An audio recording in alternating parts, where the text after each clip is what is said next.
like, comment, share, subscribe. Thanks for watching.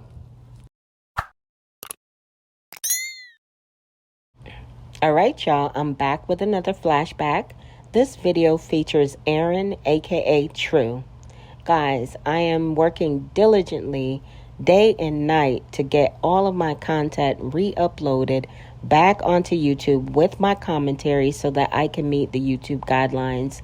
I really want to give a big thanks to all of you for dropping a comment and liking these videos. I really appreciate it because it's the only way I'll be able to get my content back into the suggested videos on YouTube. All right, let's get into this video, guys.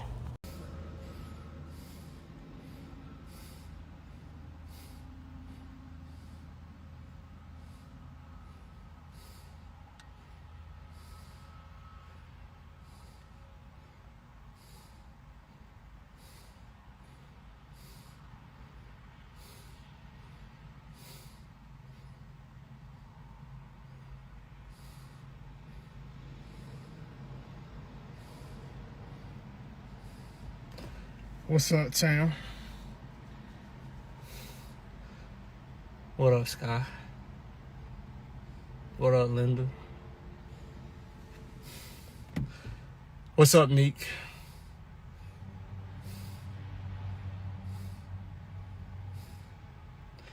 I just left the gym and I went for a light run too. That's why I'm breathing hard. Or a little greasy.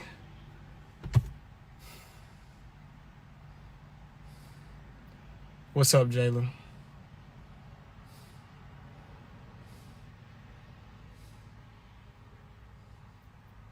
What's going on, C?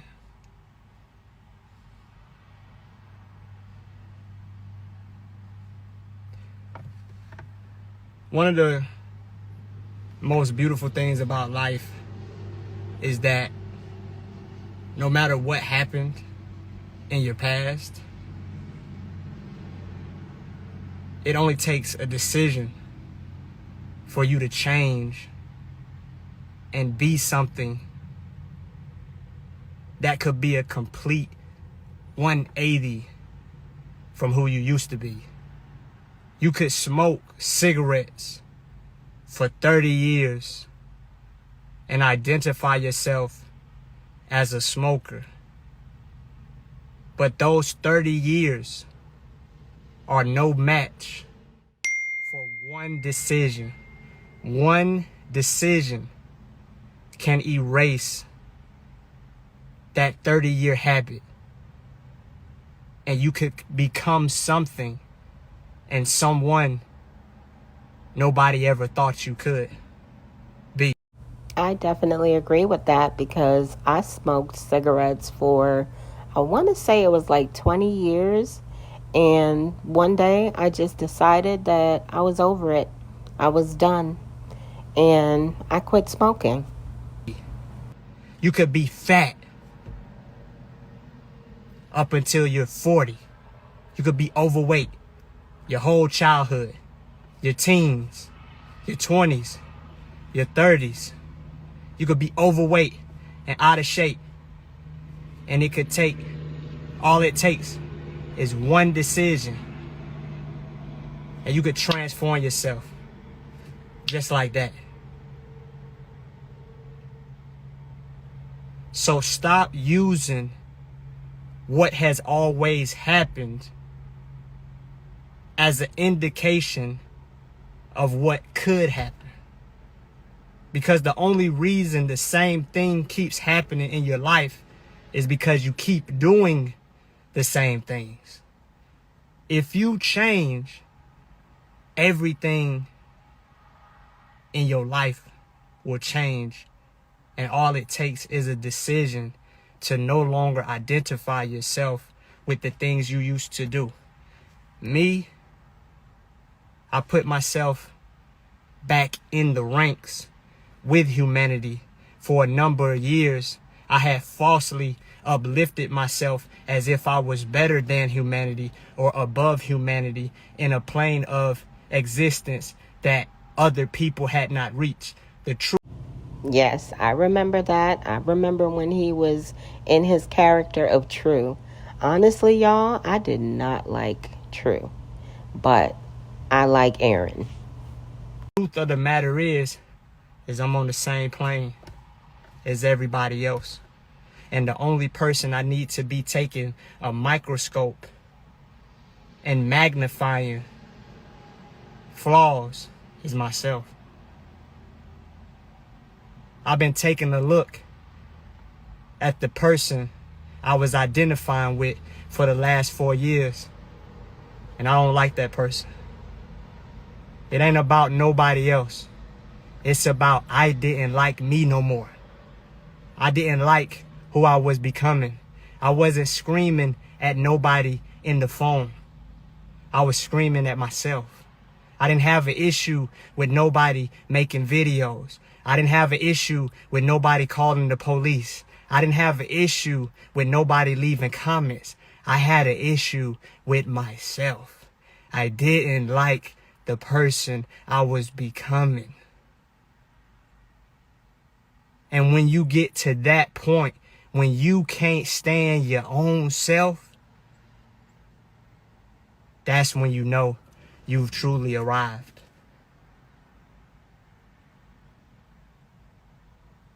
It don't matter what I was talking about. I didn't like me. I look at that person just like y'all did. I look back at that person.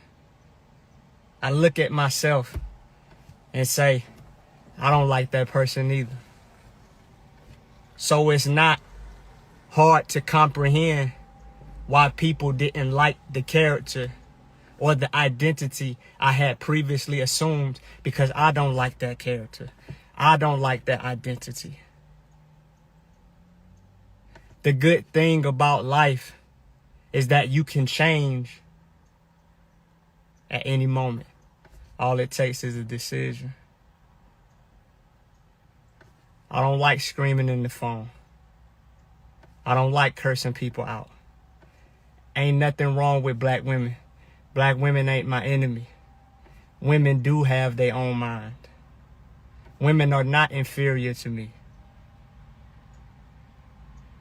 White people ain't my enemy. The government ain't my enemy. When I look back at every faculty of my life, I find myself as the primary enemy in my life. There was only one person stopping me.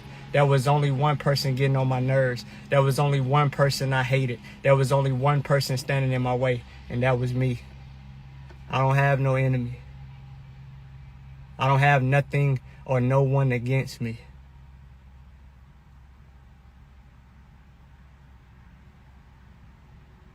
One thing I don't like is the lack of accountability.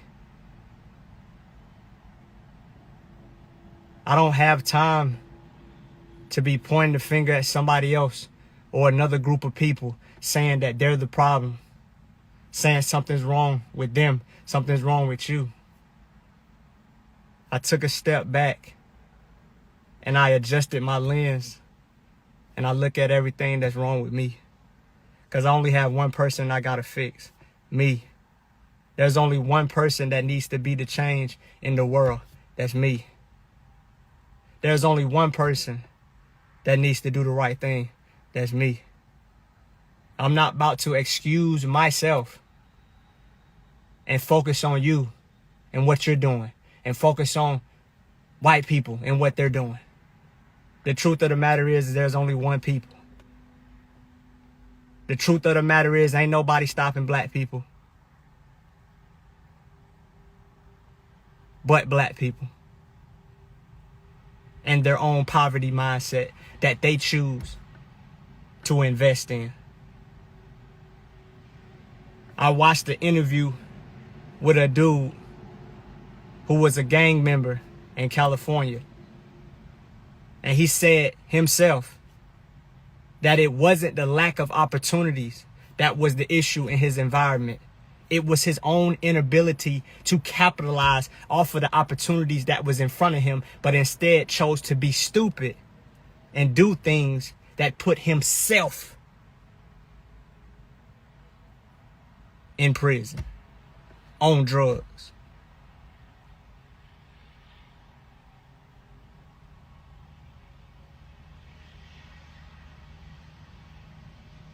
Whenever I see Aaron and Kendra, I always remember that there's still hope for the others who are still there riding and pushing 3. Black women ain't holding black men down. Black women ain't out here having a good old time in white supremacy. When you put your mind in a box of what one person considers to be the truth, you miss out on the grand scheme of life and all of the different things that humanity is doing collectively. There's plenty of black women out here that have a black man who they support. There's plenty of black men out here that are taking advantage of opportunities, and there's nothing stopping them except for their own inability to involve themselves in something other than stupidity, guns, drugs, alcohol, violence, things of that nature. So what I've learned to do is look at people and say, I like that, I'm gonna use that. Or I say, I don't like that, I'm not gonna do that. I feel like in life, everybody is teaching me something in one form or another. And that's either what to do and what not to do. How to be and how not to be.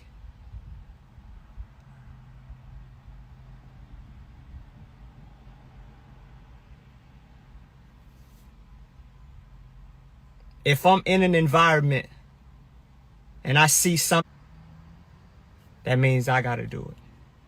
But their actions do not complement the instructions that they're given.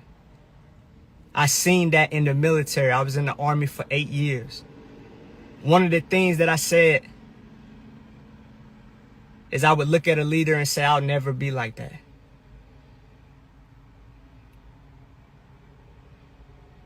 Lead by example, not instruction.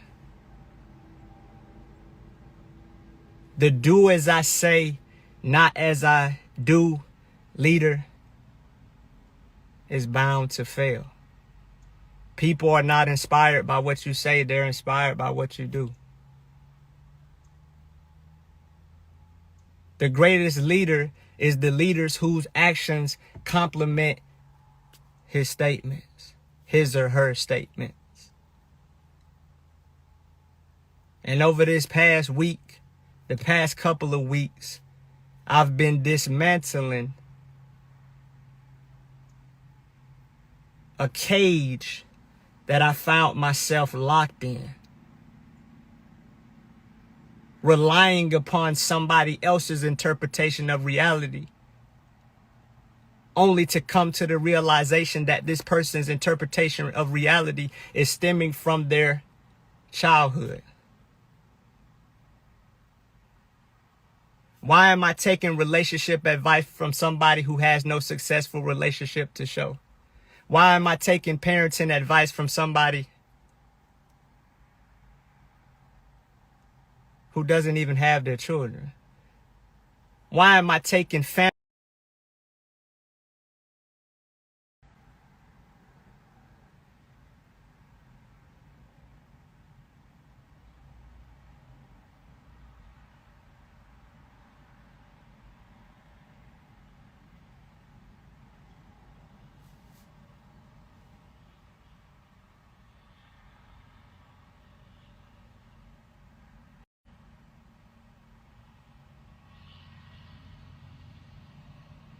I feel it.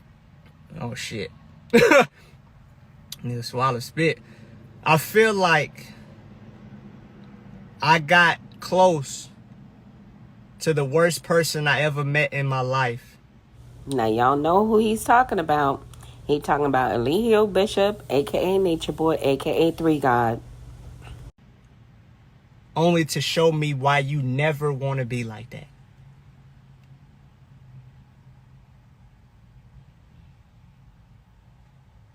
And I thank everybody who I've ever met in my life. Not only those who have shown me how to be, but also those who have shown me how not to be.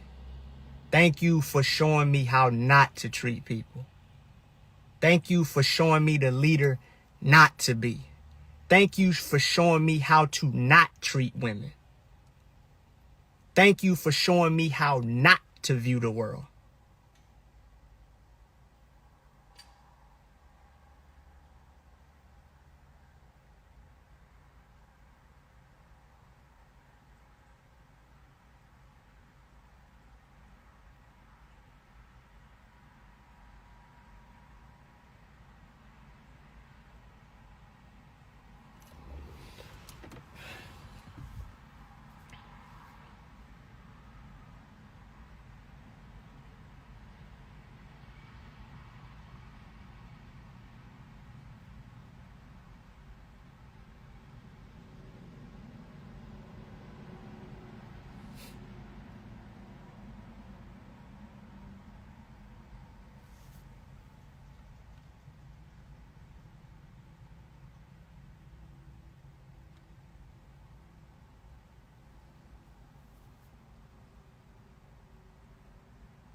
And I wasn't gonna say anything. I was gonna leave it alone. But it's necessary. Appreciate that, Mama Queen. How you doing? It's necessary. I have nothing to defend. I have nothing to hide.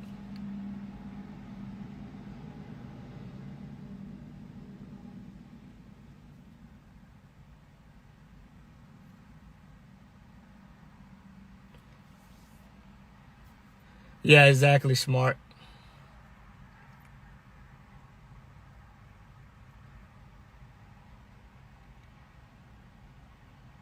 But I want to make this not just about me, but I want to make this about everybody who have experienced something similar. It may seem as if the situation I was in is different than something you may have been in, but there's core principles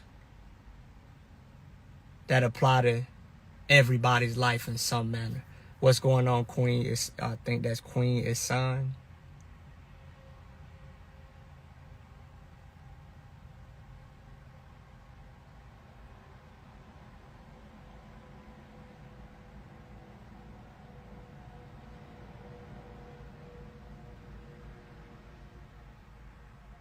Yeah.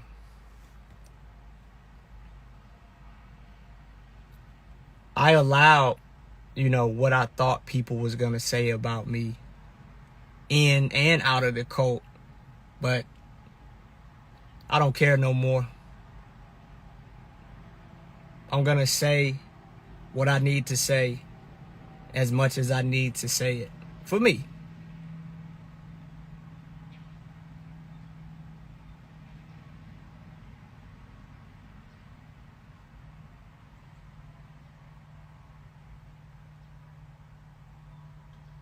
And I'm open to answer anybody's questions, honestly,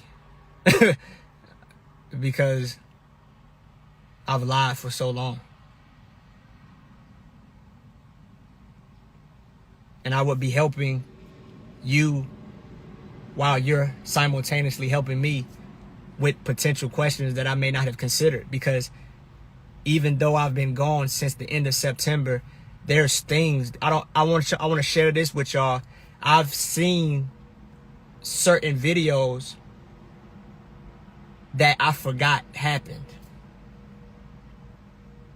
I've actually watched certain videos and actually listened to them thoroughly And I look at myself and I was like, I can't believe I actually went for this. And what I realized is that when people want to believe in something so much, they will literally remove logic and reason from the picture, because logic and reason actually dismantle their belief.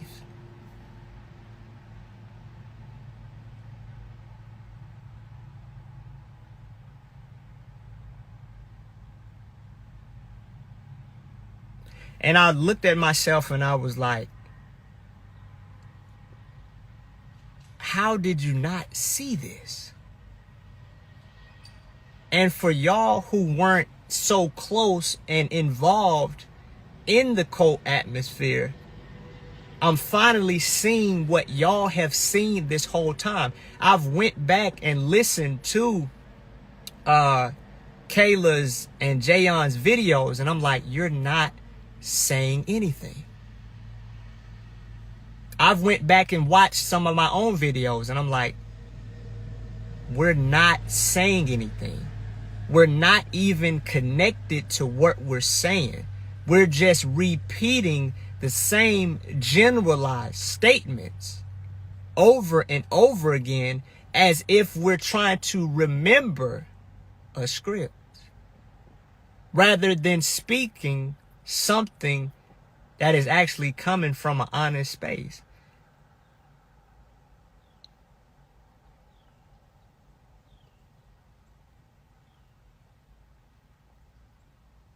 And for those of you who have been watching for a number of years, it's a shock to me, because I'm just now seeing what you've seen.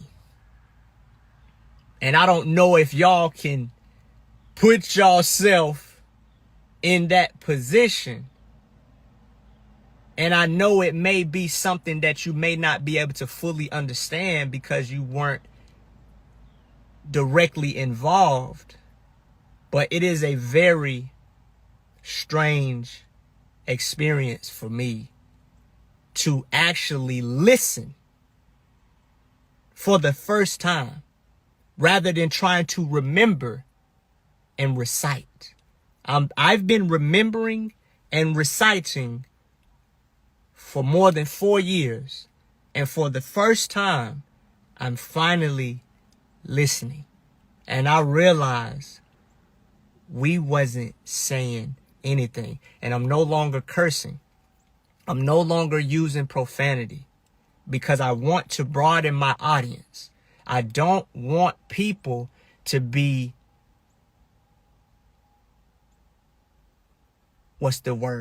repulsed by what I'm saying, because profanity is actually a deterrent for some people.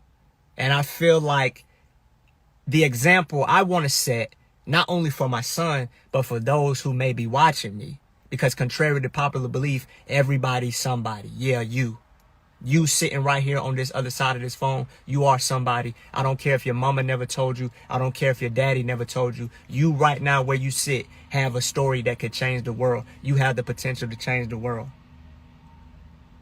So somebody's watching me right now. I could be affecting their life, and I know that, and I believe that. And the example I want to set for my son and those who are watching me is, I want to use an extensive vocabulary. I want to show a level of intelligence beyond profanity, because you might have your children there. You might be in a church environment, and I don't want to be using profanity, and that prevent me from reaching somebody's ear. All right, y'all. I hope you're enjoying this video so far. Don't forget to drop me a comment and smash the heck out of that like button. Profanity is not necessary, so I don't have to use it. Using profanity does not prevent me from being able to be authentic. It doesn't. It doesn't make me look cool. It doesn't make me more real. It doesn't make me more raw because I use profanity. Malcolm X did not use profanity. And you can't say he wasn't authentic and real and raw. I actually admire Malcolm X because of his ability to use vocabulary words. And I think that the black man's image, I'm a part of that. And I want to add to the black man's image. It's not just about me.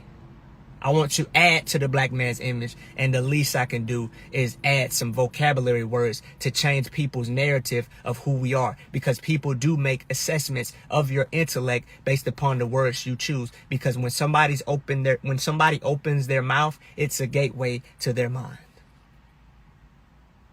And I want my son to be 5'6" using vocabulary words. I don't want him to be limited to profanity.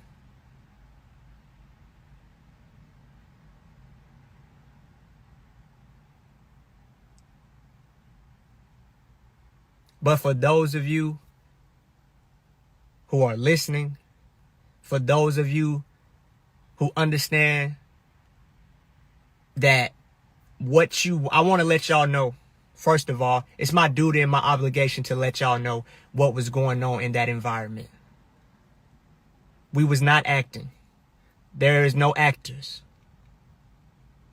There's no actors. Nobody's acting. I'm happy to hear him acknowledge that nobody is acting, because Eligio Bishop, a.k.a. Nature Boy, a.k.a. Three God, made all of the cult members while they were in Georgia say on camera their real legal government name and say that they're doing acting. It's a spiritual improv. So I'm very happy to hear Aaron dismiss that notion. Y'all ain't crazy. Y'all are not crazy. What you saw, what you think is going on over there, is what's going on over there. I don't have to lie. I don't have to defend. The women that are still there are reading from a script. How do I know? Because I did the script better than anybody there. They're not connected to what they're saying. They're not using their own ability to think, because they're under the impression that women don't have their own mind, when women do have their own mind. It is only men who are inferior in themselves that need to make women feel inferior to them, so that it is only a man who is insecure that needs to bring somebody else down to make themselves feel better. I know that script better than anybody. I'm realizing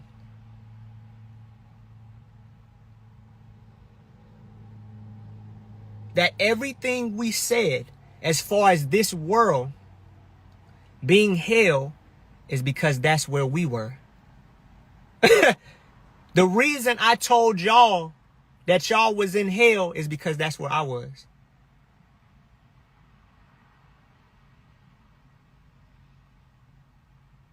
Somebody who loves themselves doesn't have to keep saying it.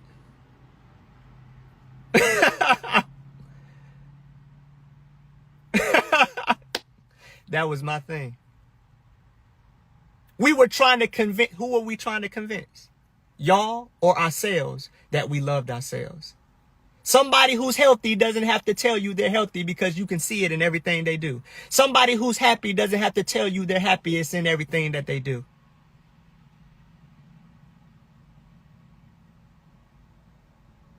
The reason we get on camera over and over again is because we're trying to convince you of something that's not happening, rather than just showing you what we're doing and letting that speak for itself. The reason there's so much talking is because there was no doing. And y'all, that's the shame of it all. Eligio Bishop, a.k.a. Nature Boy, a.k.a. Three God, really had an opportunity to build something, to create something that would echo throughout history. You know, he would probably have inspired so many more people to tribe up.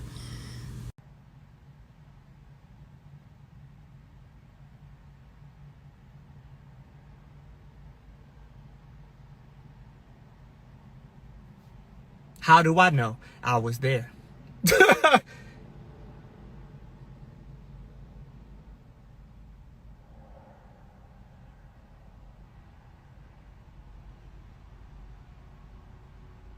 And I understand why Malcolm X left the Nation of Islam and told the truth about Elijah Muhammad. Here's my thing, and I'm not afraid of the Nation of Islam.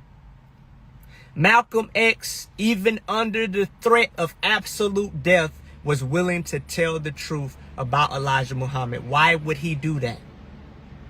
Knowing that his life was in jeopardy and he had a wife and a child, he was so compelled to tell the truth that he was willing to die.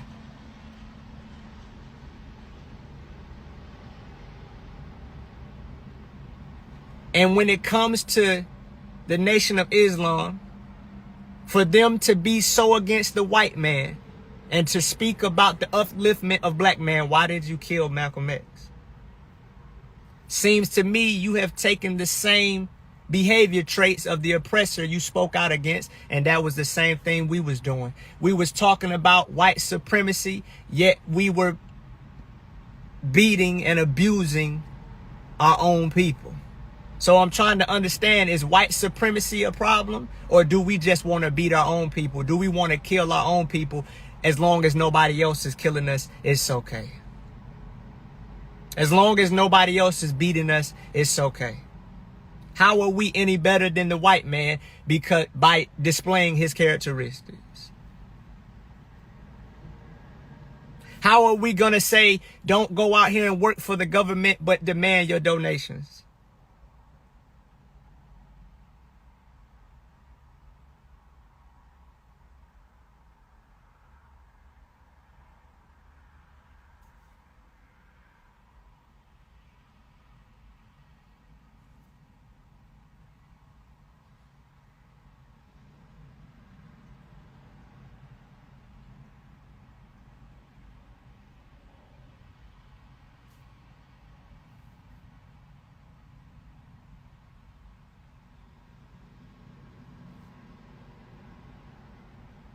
How are we going to speak about all black women and all black men when we don't even know but a few people ourselves?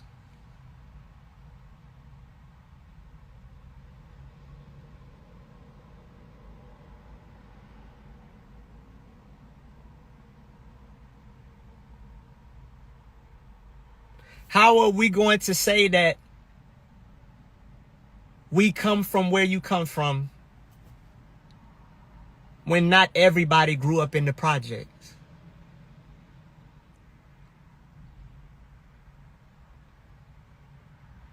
I'm taking questions. I need y'all to participate in this. As much as I need to speak to y'all, I need y'all to speak to me. Y'all have to understand.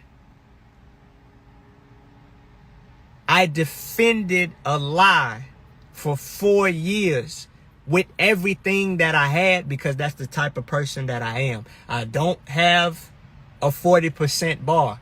That's one thing I learned about myself.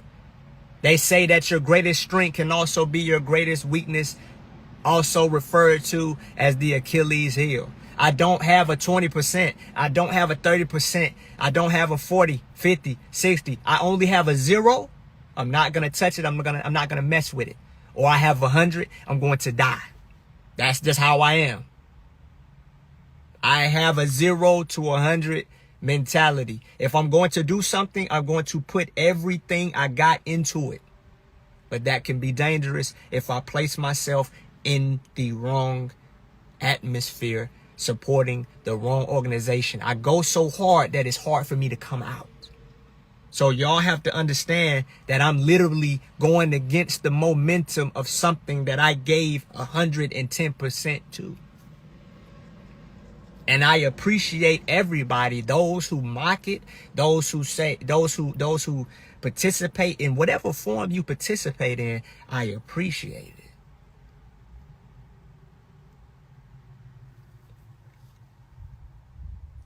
How long did you wake up from his BS before you move on and it chose to speak out?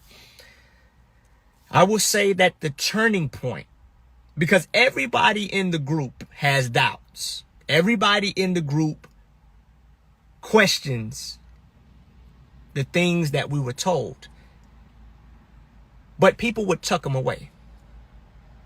Because we started realizing that going against the cult leader was accompanied by negative consequences, whether that be isolation, whether that be standing in the corner, whether that be placed in a lower position amongst the group.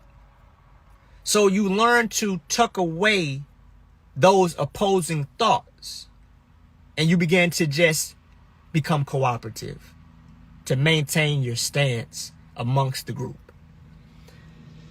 But when he went to jail, when the cult leader went to jail, it created a gap in which you had to fill in that gap with your own mind, because you were not engaged in meaningless activities for 12 hours a day. So because the cult leader's ability to control had been minimized, and it was in those or any consequences present that would prevent me from going into those thoughts completely. So the main turning point was when he went to jail, because him going to jail was also accompanied by his lack of control and influence. So when his influence was removed, my own influence began to take its place. So April the 14th was a major turning point for all of the cult members and their ability to trust in themselves once again.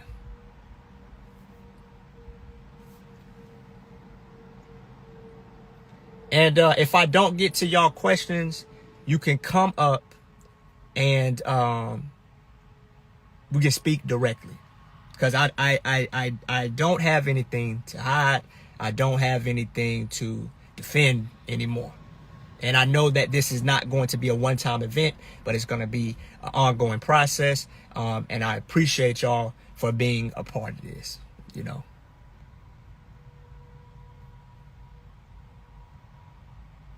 Did any of the girls there ever talk to you about leaving after the cult leader got arrested?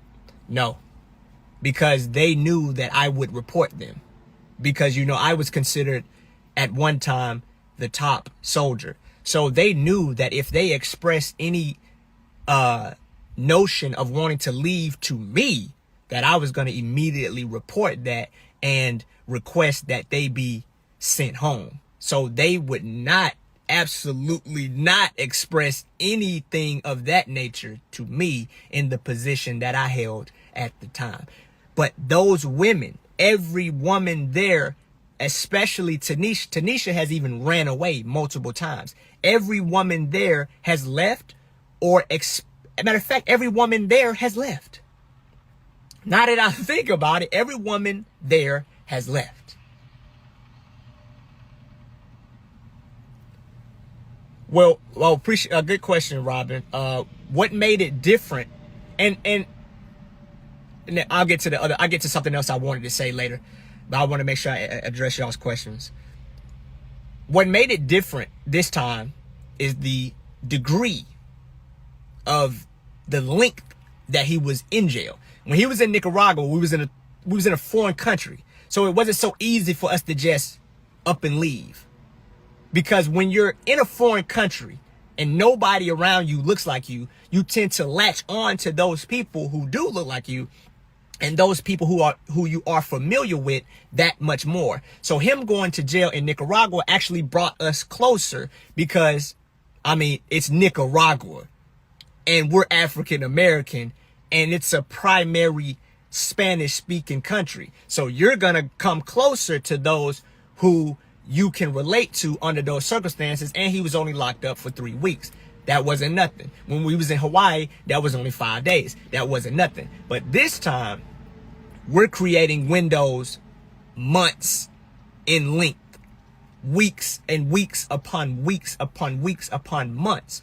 So whereas those other times did not allow us the opportunity to really look at what we're doing, this time really allowed us to see what we were doing, not to mention that we weren't in a foreign country or overseas during this time. We were right here in Atlanta.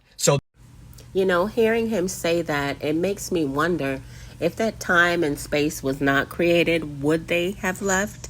You know, would Courtney, aka Solar, had left? Would Musa, aka Dalen, Pice, aka Armand, like, would all of these people still be there if Nature Boy was not in jail? The circumstances were very different in comparison to what had happened previously. So that was a great question. What's going on, babe? I see you up in here.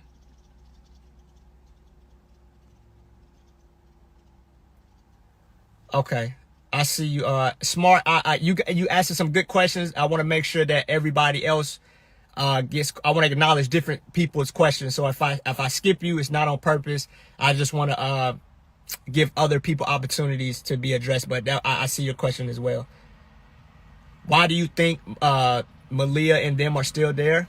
Now, here's the thing I want y'all to understand. I will not speak on behalf of somebody else because their story is their story, and I will never try to take ownership of somebody else's story. So anything that I give you will only be speculation depending upon how I felt in the same situation that they're currently in. But the absolute truth of how Tanisha's feeling, how Porsche's feeling, how Jayon is feeling, and how Kayla's feeling is I will leave that to them. And when they finally come to terms within themselves, because y'all tried to tell me what was going on, but I had to come to terms with myself. So when they come to terms with themselves, it's going to be a beautiful story to finally hear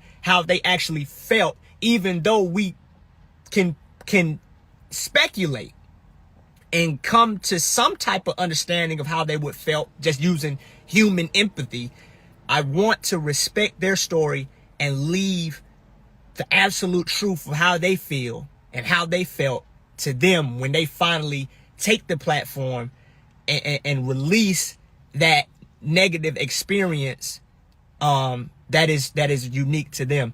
But I will say, from my understanding, that the reason that Tanisha and the other women are there is because they feel like they don't have any other options. They feel like they've invested themselves into something to the point where they're going to look foolish. They think they're going to look foolish. They're afraid of the backlash, not just online, but from their family. They think in their mind that they're going to look like absolute idiots going that hard for something only to say that I don't agree with this no more, or I don't want to be here no more.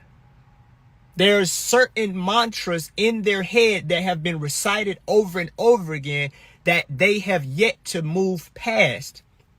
They think that this reality is real. They think that the world is hell, but the reason they think that it's hell because they're in hell right now in the space that they're in. So people who are demonic and people who are in a state of hell will project that narrative onto everything and everyone else. They're saying things like most women, but they don't know most women. They're saying things like white supremacy and the government, but they don't even have any experience in the world. They're not even 25 yet. Except for Porsche, but the other women, they don't have any real experience in the world. So they're taking somebody else's broken interpretation. And here's a narrative I want to share with y'all.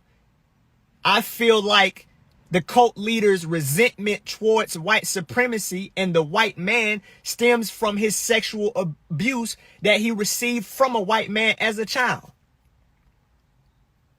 I feel like he's projecting his hatred onto white men with his early experiences of molestation from a white man. I feel like he's projecting his hatred of black women and displaying his disconnection from black women because of never having a real connection with a black woman, because he never knew his mother, and his involvement with women has been based in the sex industry, when that is not even real connection, because the only reason you're connecting with these women is because they're paying you. So I feel like those women are living in the world of a broken man's mind, not realizing that that is not the mindset that you want to adopt, because there's actually humans out here who are doing the things that we're talking about other people need to be done, while simultaneously not doing anything but getting on camera and telling you you need to do it. If you want to know what we was doing for 4 years, we was telling y'all what y'all needed to do without doing it ourselves.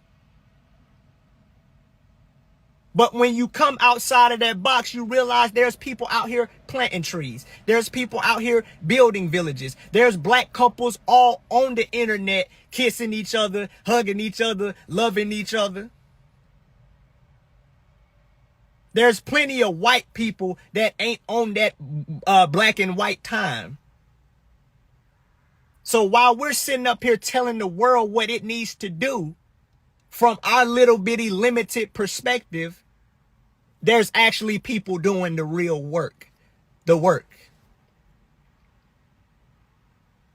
And the reason why we go so hard trying to speak and convince is because of our deep-seated understanding that we ain't doing nothing. I always thought that was the case. I'm telling you. Because they would say one thing, but then boom, the camera goes on and it's a real nigga moment. It's some other drama. You know what I mean? So let's go hard on the camera and convince people that we doing something, or convince people that they need to do something, because we know behind this camera, we ain't doing nothing. So let's go out our way to make it look like we doing something.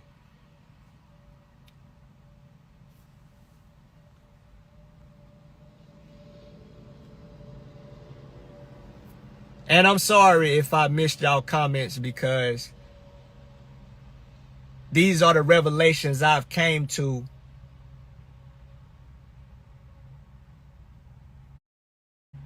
How do I feel about experience the Holocaust, would never want to start a new Nazi party? I feel like a slave that made it off of the plantation would not have the desire to become a slave master themselves. I feel like when somebody has a true understanding of what happened to them, they would not have the motive to recreate that experience in any form.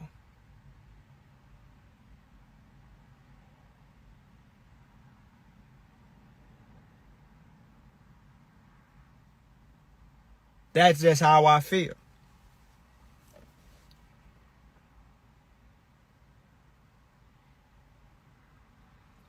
Why would a civil rights activist want to start his own version of the Ku Klux Klan?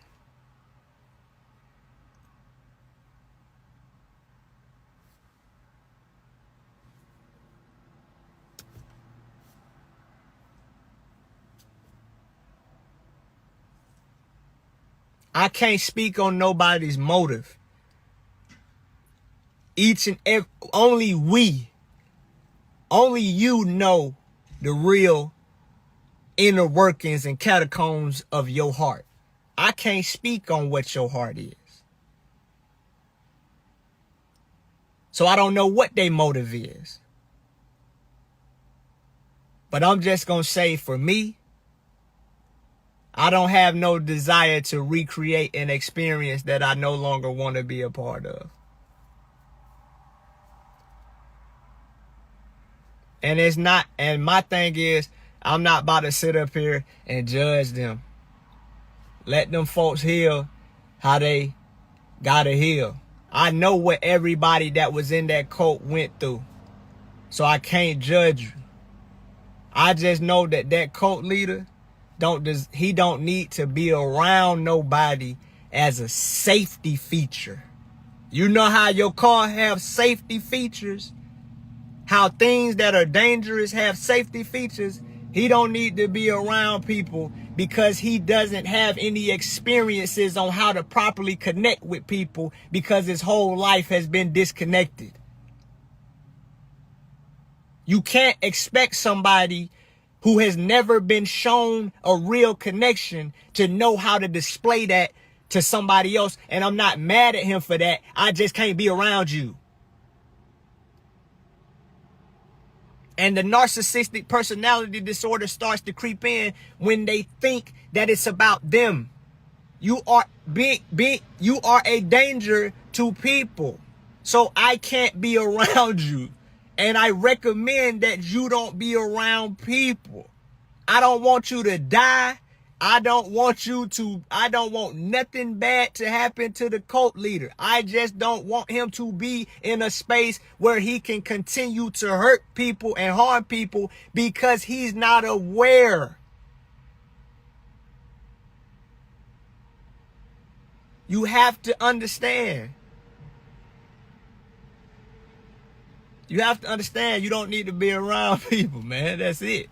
You just don't need to be around people, man, until you understand how to connect to people. I always ask myself, why was I taking relationship advice from somebody who has a lengthy line of unsuccessful relationships prior to and after the development of the cult? Why am I taking parenting advice from somebody who doesn't have their kids? Why am I taking family advice from somebody who never had one?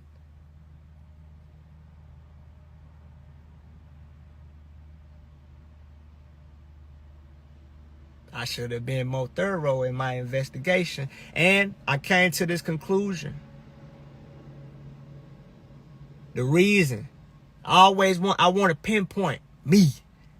I want to pinpoint me. Why did I go out there? Why did I go out there? That's the grand question. Why did I go out there? And I allowed the fear in my own mind plague me. What are you going to do with your life now? What you going to do? You got to do something. You can't sit up in your grandma's house. You can't do this, can't do that. So I threw myself into something without really taking the time to understand what I was throwing myself into. Because I threw myself into the military. It worked out. I threw myself into the military because I knew I couldn't work a 9 to 5.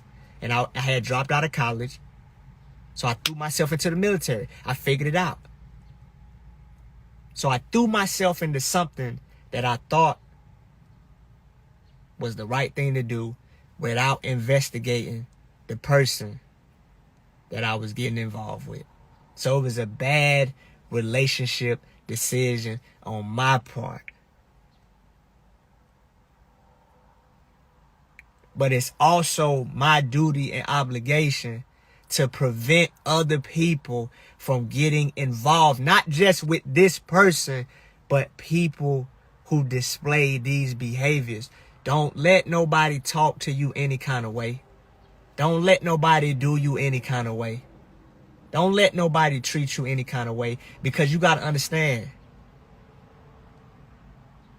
to allow that type of treatment showed me low self-esteem in myself. I'm glad I seen it, so now I can do something about it. And that actually makes me wonder, when will Zoka, a.k.a. Jayon Marie Hamilton, Eferu, a.k.a. Caleb Buckner, Aya, a.k.a. Portia Wade, and Malia, a.k.a. Tanisha DeLay, realize the same thing, because they all have low self-esteem? Don't let nobody do you any kind of way, man.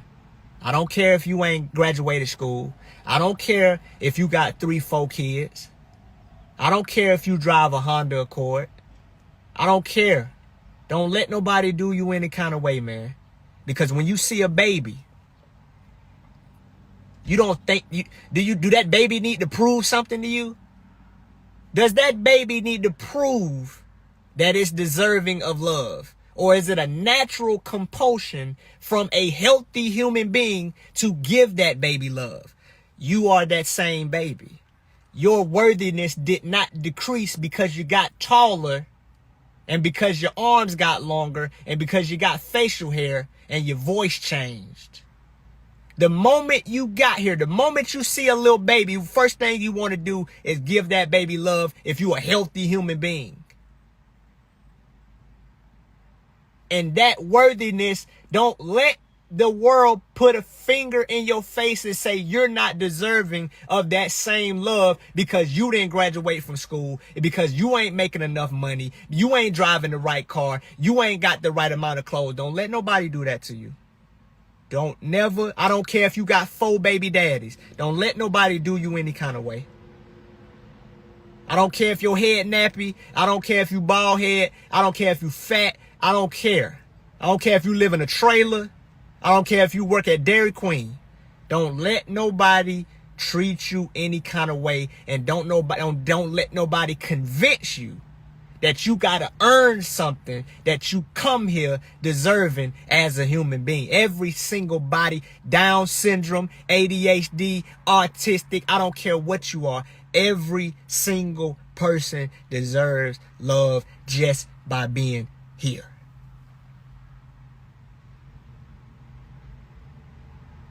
Don't let nobody tell you you gotta earn something, because you don't. You don't look at a baby and say, you gotta earn my love, baby.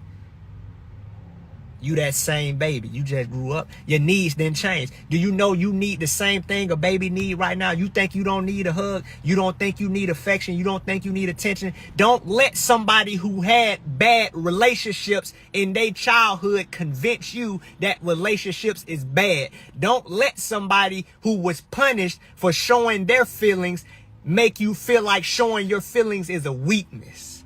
Don't let somebody's own broken narrative of the world become your philosophy. Ain't nothing weak about being compassionate. Ain't nothing weak about being gentle with your kids or your woman. Ain't nothing weak about that.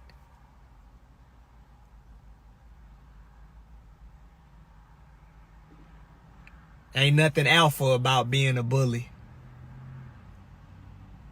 Ain't nothing alpha about that. The most alpha person is the most gentlest, kindest person. Because any old weak, insecure punk can come out here and act tough. Because acting tough is in fact an act. You ain't never seen no tough baby. Humans don't even come here tough. Humans come here soft and gentle. It is only those children who grow up in abusive environments that go on to associate that abuse and the way that they deal with it as the proper means of survival. I gotta give it to Aaron. He's speaking all truth in this live. I don't need nobody as a cover up for not having nobody. So you had to tell yourself you didn't need nobody because wasn't nobody there.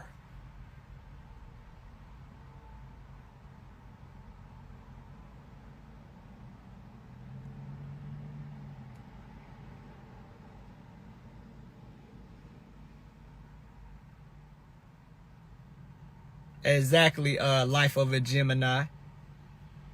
Oh, boys, y'all, you gotta raise your son to be tough. You gonna make him soft. The only people that have a problem with empathy are those who never was shown any. The only people who have a problem with kindness are those who never received it.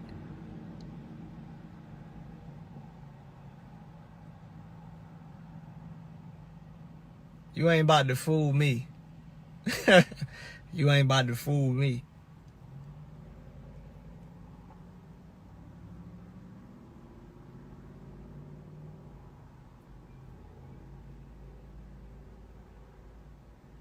Exactly, Robinson Sykes.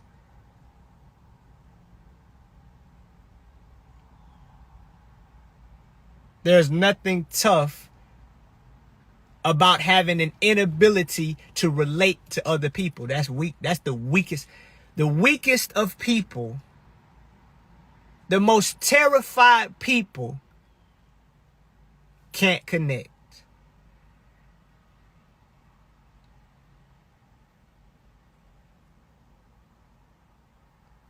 the need to act tough is only confirmation of how weak you actually are.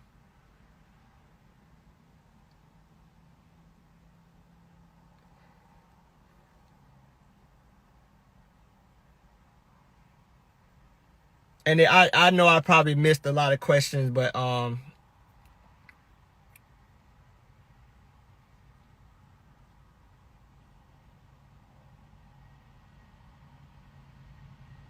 okay, I see y'all putting questions in the box. Oh, I can't. It says I can't receive questions when badges are on. So we can go back to the chat. I will pay attention to the chat. Do you miss the ex-members who, we probably meant say, do you miss the ex-members who were there? Do you miss the ex-members? Was there a family bond there? Or have you disconnected from them emotionally as well?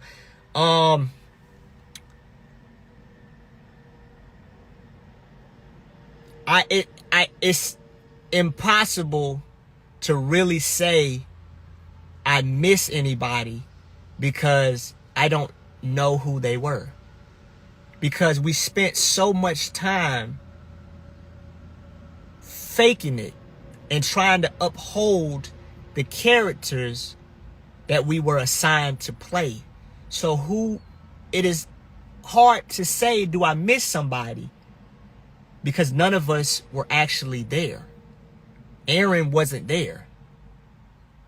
Ishmael wasn't there. We would see hints of who we actually were come out, but nobody was able to fully be themselves, because fully being yourselves was not cohesive with that environment. I wish the best for everybody. I know it might look crazy, but I still hold a space of understanding for everybody. Courtney, Velvet, Armand, Ishmael, Dalen, everybody. I wish them the best. I don't feel like a reunion is the best thing we should do, because each person's healing process is going to look different. I want you to go out there and heal, man. That's it. And I don't have to be a part of that. If you understand what I'm saying? I don't have to be a part of that directly. Like, we don't have to, but I want everybody to say their piece. Ishmael, if you watching this, let people know how you felt about 2 abortions, man. I'm not holding nothing no more. I'm not holding I'm not holding back no more, man.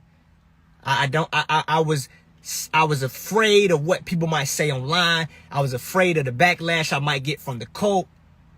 But I want Ishmael, Armand, talk about how you talk about your piece. You don't have to, bro, because you can not say nothing, and you can do your own therapy in private. But I'm just saying, bro, this just from me. You understand? Ishmael, talk about them 2 abortions and how that made you feel, man. Because Kayla ain't gonna do it. It's still there. Kayla gonna have to face that. Jayon gonna have to really talk about how she felt about drinking while she was pregnant. She gonna have to really talk about how she felt about losing that baby. Cause that script you had to read, it's not real. Armand, tell people how you felt about not being able to see your son. Everybody, it's so many stories that need to be told, and if they don't feel comfortable telling them, that's fine. But it's so many angles. That's crazy that Ephru, aka Kayla, could have been a mother of 2, and Caliber, Ishmael, could have been the father. I think they would have raised the kids together. It's so many pieces to the puzzle that'll be really refreshing on their behalf to just get it out. To just get it out. You understand?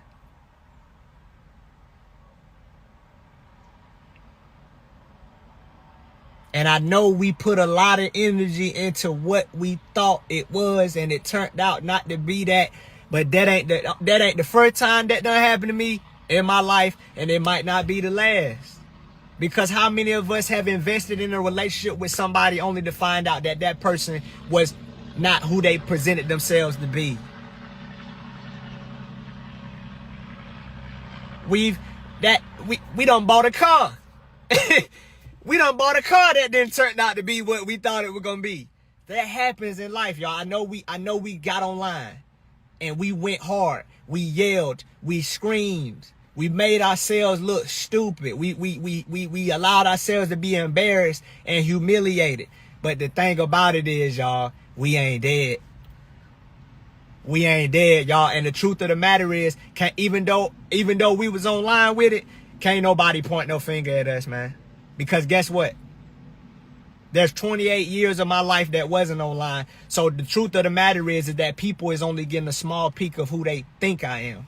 And who people think I am is typically a byproduct of who they are. So I don't have I'm free, man. And I can finally say that without lying. I'm free to be me.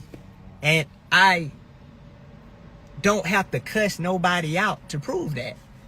I don't have to tell nobody what they need to do or hype myself up to be something that I'm not to do that.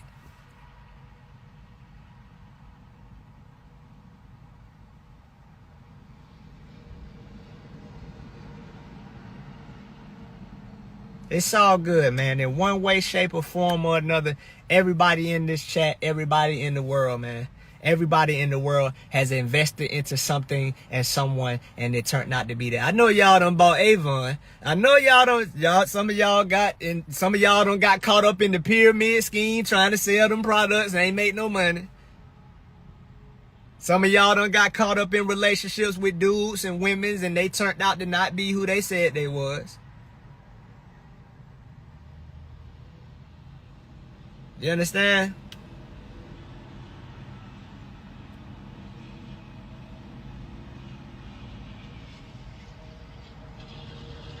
Man.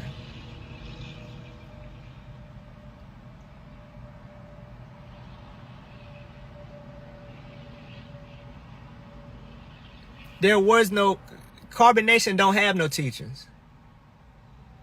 There's no teachings in carbonation. If you look at what we was talking about, we was just talking.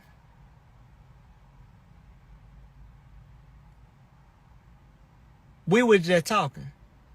If you're not teaching people how to be human and connect to other human beings, what are you teaching? There was no teachings. There was Google searches and statements being made. There was no teachings. Now that's the truth, because Nature Boy lived on damn Google, y'all. He would be live and be like, somebody pull up this, pull that up on Google. He was a Google teacher. There was no teachings.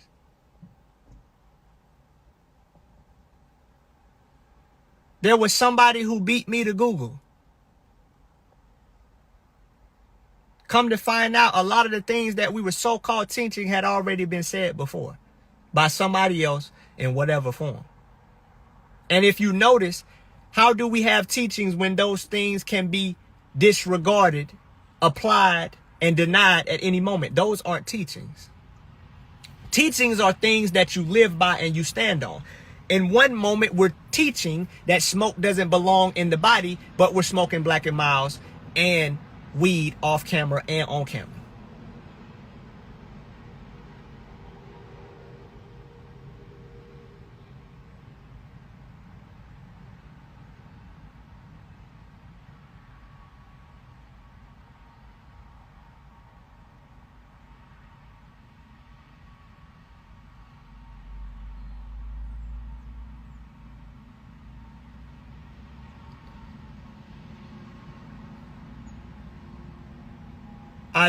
I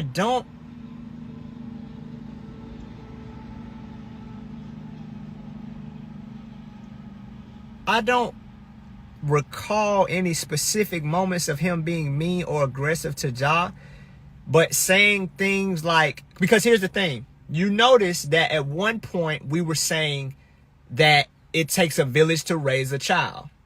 and that the child belongs to the village. Then the narrative flipped because of how the women began taking to Ja. All of the women loved Ja because he's a baby. That's what normal humans like, babies. I looked at Nubia as my daughter. It wasn't Dalen's daughter. Nubia was my daughter. Tori and Dalen could leave Nubia in the room with me and Kendra and know that Nubia was gonna be straight. They didn't have to ask us. They could just leave because that was my daughter. Nubia's well-being was my responsibility. That makes sense. Then the narrative shifted to, oh, that's your son. And I don't like other men's children. So with that understanding, I know that this person does not care about my child. Do I remember any instances of him being mean or aggressive directly towards Ja? No. But those types of statements insinuate that this child is now not the tribe's responsibility, but my responsibility. And anybody that says that they don't care about another man's child, well, then I'm included in that.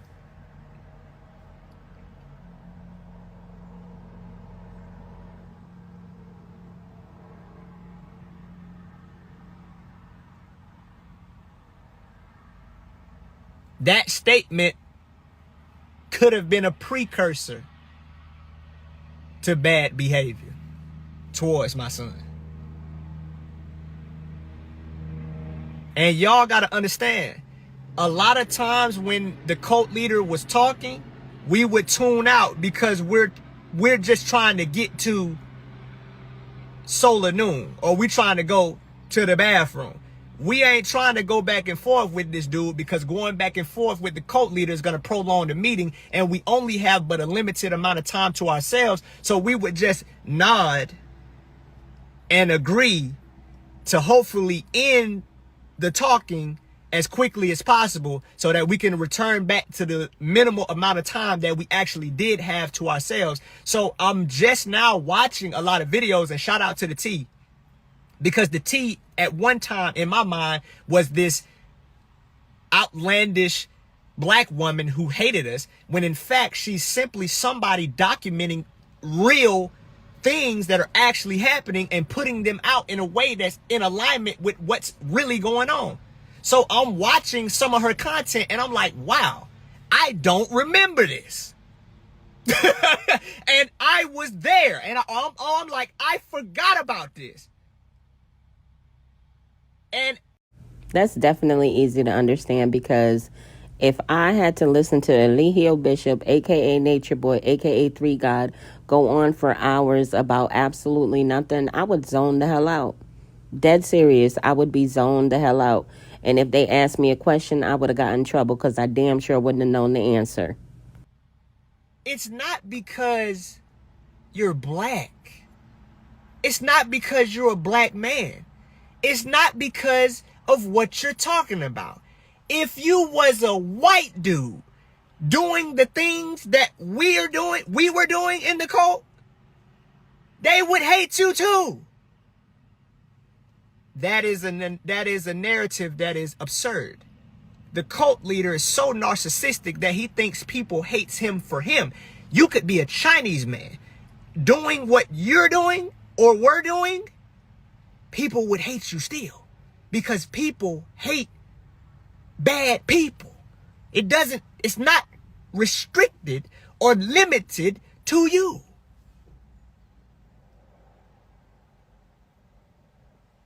He got so much energy because it was on the internet. Most cults are reclusive.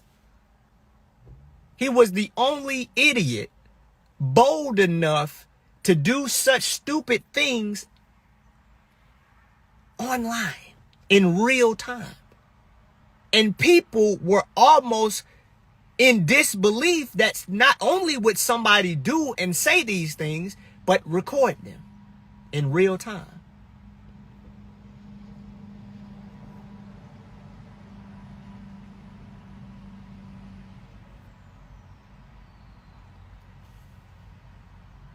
How was he staying up so long? I believe I feel like the cult leader, this is speculation, listen, one of the flaws of our group is that we were proclaiming ourselves to be something that we had no training in. We were just going to Google and watching YouTube videos and saying, haha, here you go, we're right. I'm not a certified therapist. I'm not a psychologist. I can only speculate. So here's my speculation about the cult leader. I feel like the cult leader and his need for attention is a byproduct of not receiving the appropriate attention as a child. And he was addicted to the attention, so therefore he could stay on the phone for hours, and he wasn't doing any strenuous activity or any labor, so his energy levels were much higher than those around him. So when you're addicted to attention, you will stay up in the same manner as a crackhead. That's why crackheads don't go to sleep. That's why heroin addicts or people who own pills, they don't go to sleep, because they have to feed their addiction. And I consider the cult leader's need for attention to be an addiction, and he was supplementing that addiction by being on social media. So a part of the reason why things escalated is because he noticed that as he escalated, he could maintain the attention that he so desperately needed. Do you think he has a demon in him? No, I think that he, at the core, I told you, I'm not a trained psychologist. I am not a licensed therapist. And I'm no longer talking or speaking the narrative that we don't need schools and that we don't need hospitals. Because we sure needed a hospital when Velvet was about to deliver that baby. We sure needed a hospital when the side of your face looked like you had swallowed a baseball.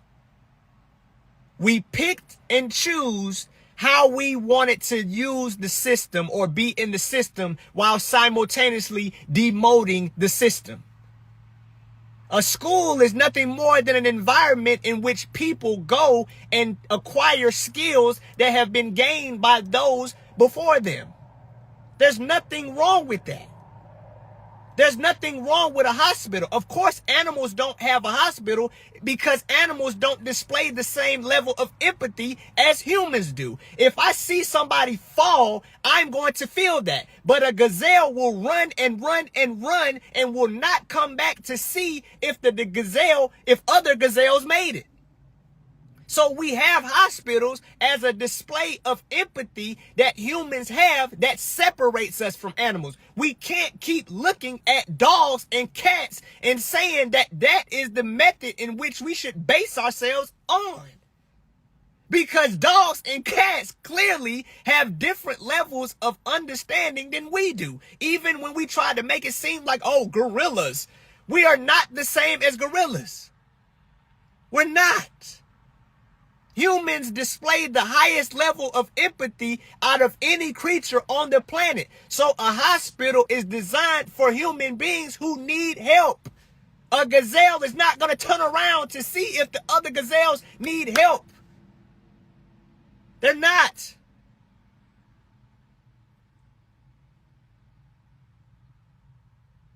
But the cult leader could stay up so long to get his fix. He never got attention as a child, and any attention that he got moving forward was superficial. So he had to continue that superficial vice through social media. He became so addicted that there was no boundaries to what he would do or say to maintain that attention. I'm not a licensed therapist. I'm not a certified psychologist. I'm just speculating. I'm just speculating. That's it. I'm just speculating.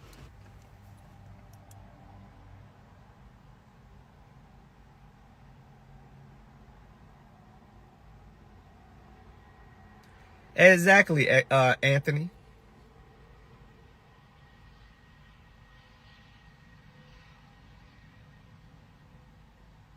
I was so removed from what was happening that I'm actually having to go back and watch videos and I look at myself and I realize I wasn't even there. I watched the recent video that the T showed on her channel, and I looked at myself in the background, and I looked at myself, and I realized I wasn't there. I don't know if y'all have ever been in a situation where you had to zone out, where you had to remove yourself from what was going on in order to exist in the atmosphere. I don't know if y'all have ever had that experience before, but I looked at myself and I realized that I wasn't even present in the moment that I'm sitting right in front of. All right, y'all. If you haven't picked up your copy of Greatness is a Habit, authored by Aaron Dixon, otherwise known as True. Many of you know him as True. He is an ex-Carbonation member, and he's authored this amazing read. If you are interested in self-development and growth, this book is a good one for you. It's available on Apple Books for $1, guys. I got my copy, and I love this book. But my mind is waiting for this situation to be over. I'm probably thinking about food or something. I'm probably thinking about sleep. I'm probably thinking about, can I just get a moment to myself? Because 6 o'clock, first thing in the AM, the cult leader's on the line, talking in the phone about nothing.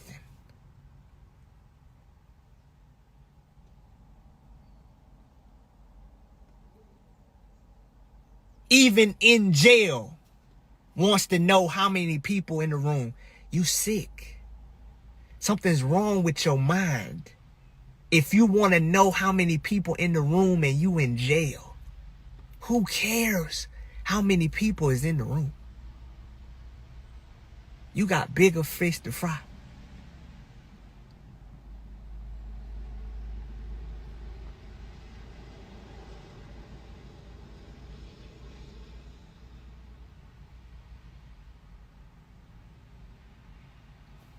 I'm not a licensed therapist. I'm not a psychologist. I'm just speculating. I feel like the cult leader has a deep fear of being forgotten. The only reason people are even paying attention now is for two things. When are those women going to leave? And when is he going to jail? How long is he going to go to jail? That's the only reason people are paying attention. Ain't nobody paying attention to, ain't nobody looking for no next astrology download. Ain't nobody looking for no melanin. Ain't nobody looking for no biology. Ain't nobody looking for none of that. The only reason people is paying attention at this moment is when are them women gonna leave and how long is you going to jail for. That's it. Once those two things have occurred, you will be forgotten and you will be remembered as a fake messiah. Just like Sybil said. Y'all, Sybil did a video 2 years ago and I just saw it this past week. I just now finally listened to what she said. I'm just now seeing some of the things that we did. And I was there. And I know some of y'all might be like, what? That don't make no sense. But it's for who it's for. I realized that one of the things that made me be afraid to say certain things is because I may not be able to make sense of some of the things that I was doing. I may not be, I used to think, how am I going to make this make sense? It don't even make sense to me. But I realize it's going to make sense to some people and it's not going to make sense to some people because people's degree of understanding is usually connected to the experiences that they've had. I remember one time, at one point in my life, I didn't understand how a woman could stay in a relationship and a man be beating her. I used to be quick to be unempathetic and say she's stupid. How you gonna stay with a man and he beating you? Just leave. It ain't that simple. I feel like this experience has taken my empathy level to a healthy degree where I look at people and I say, I don't know you, in a good way. I feel like judging people you met is like opening a book and starting with chapter 6 and closing it and saying, you know what happened before and you know what's going to happen after. All right, y'all. I hope you're enjoying this video so far. Don't forget to drop me a comment and smash the heck out of that like button. Thank you in advance. I feel I treat everybody like a book. And I can't judge you because you on chapter 7, because I don't know what gonna happen after that. And I don't know what happened to get you to chapter 7. So I don't never look at nobody no more and say, I know what you going through, or I know what you got going on. I don't know what chapter you on. I feel like what age somebody is a chapter they own in their life. And just because you on chapter 32 don't mean that I know what chapter 50 gonna look like for you. I don't know, because you could flip the script. You could flip it. So I gave myself permission to be misunderstood. I gave myself permission to not allow myself to be judged because of this particular chapter in my life. This ain't the end. This just a chapter. The story continues. But I will talk about this chapter. I ain't about to close this chapter early, because of the fear of people not understanding what in the world I was doing and what in the world I was saying. I'm still trying to figure it out. I'm looking at it like, what? I can't believe. It'd be certain stuff I forgot. Certain stuff I forgot. But it's good though. It's good though, man. It's good though. I'm glad. I'm realizing I'm moving past my own fear. It ain't got nothing to do with nobody else. Babe, you know we already talked about this. We already talked about this. Talking to you and talking to my wife.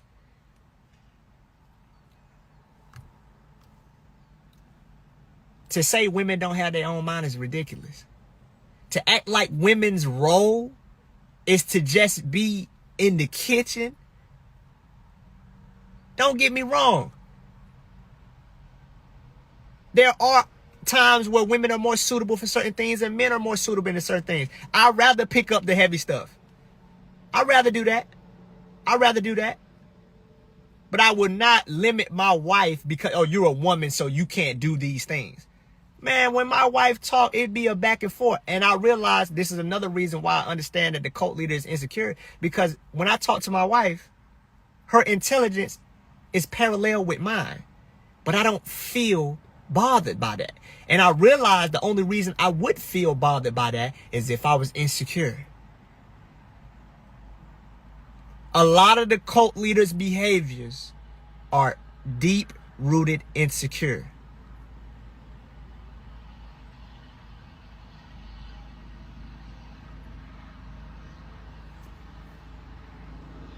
Do I have nightmares?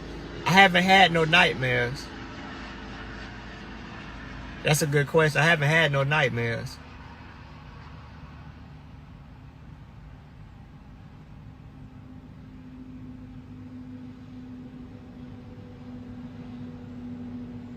Yeah, I'm realizing, man, I'm up here dealing with a dude that's insecure, man.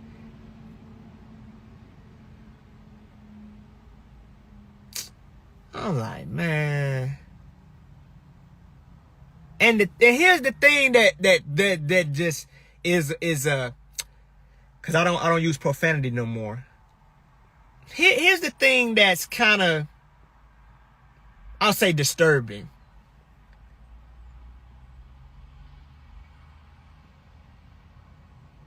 The cult leader appears to be a grown man, but displays the characteristics of a little boy.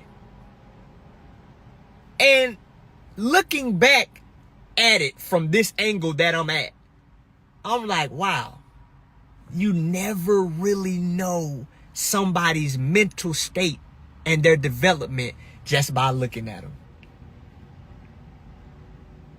Age and maturity are not congruent. Do you hear me? Age and maturity are not congruent.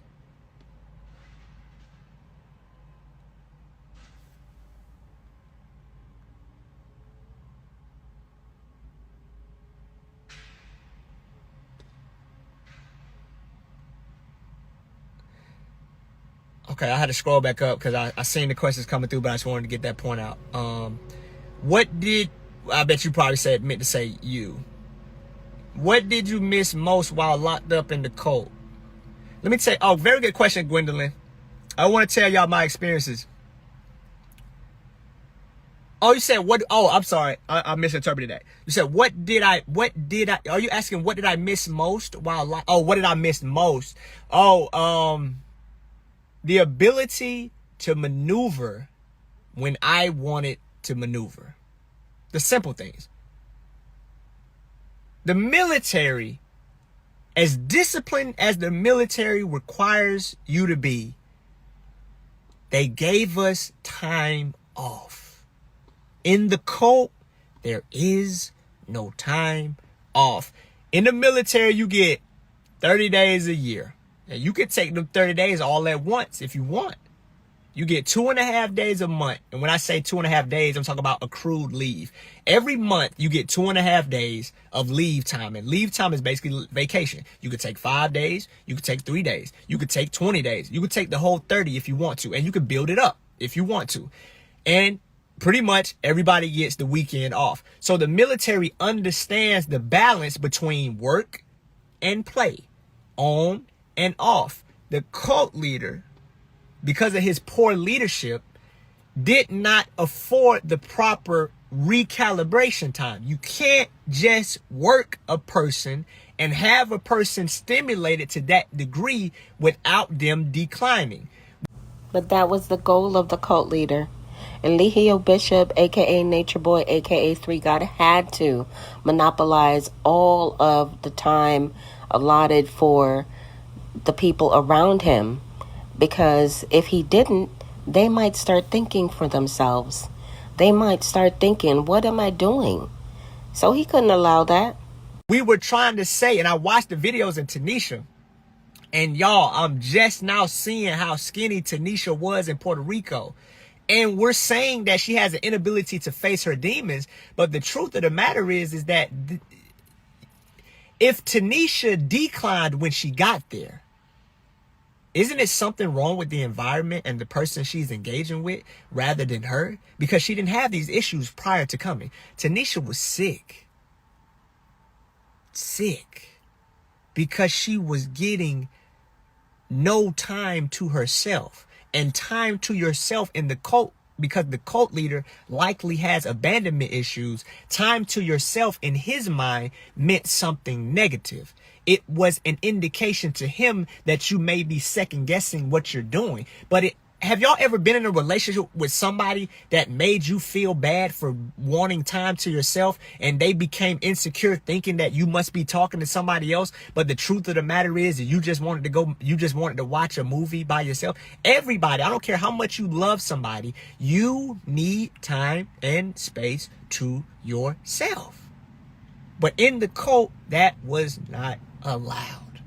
You did not have the proper amount of time to yourself, and the whole one mind, one self thing was basically an opportunity for the cult leader to assert whatever it is he wanted to do and make you feel like you were some type of a rebellious entity when you had any opposing thoughts.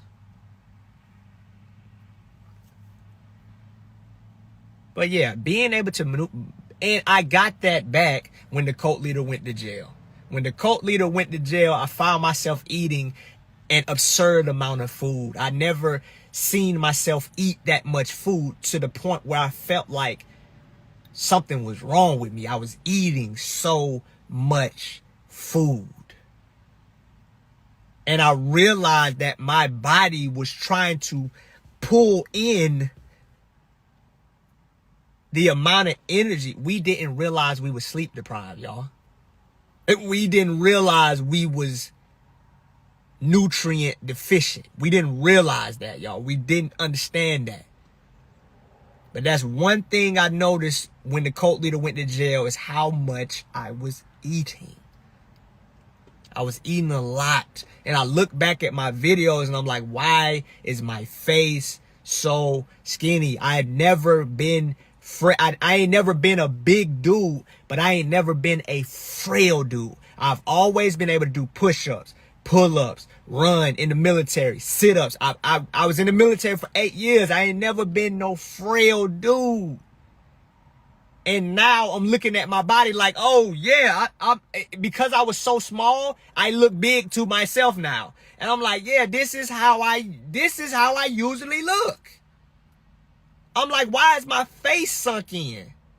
Why my head look so skinny? I know I ain't never been no big dude because I ain't got no big people on either side of my family. I ain't got no big people on my mama's side. Ain't no big people on my daddy's side. But I ain't never been like this. I look like a thin crust pizza. Why I look like? Why am I thin? Why am I so thin? It's one thing to be thin, but it's another thing to look like weakly. You understand? You can be thin and still be healthy. But when you look weakly, I was like, no, boy, I need a hamburger or something, boy. I need a hamburger, boy.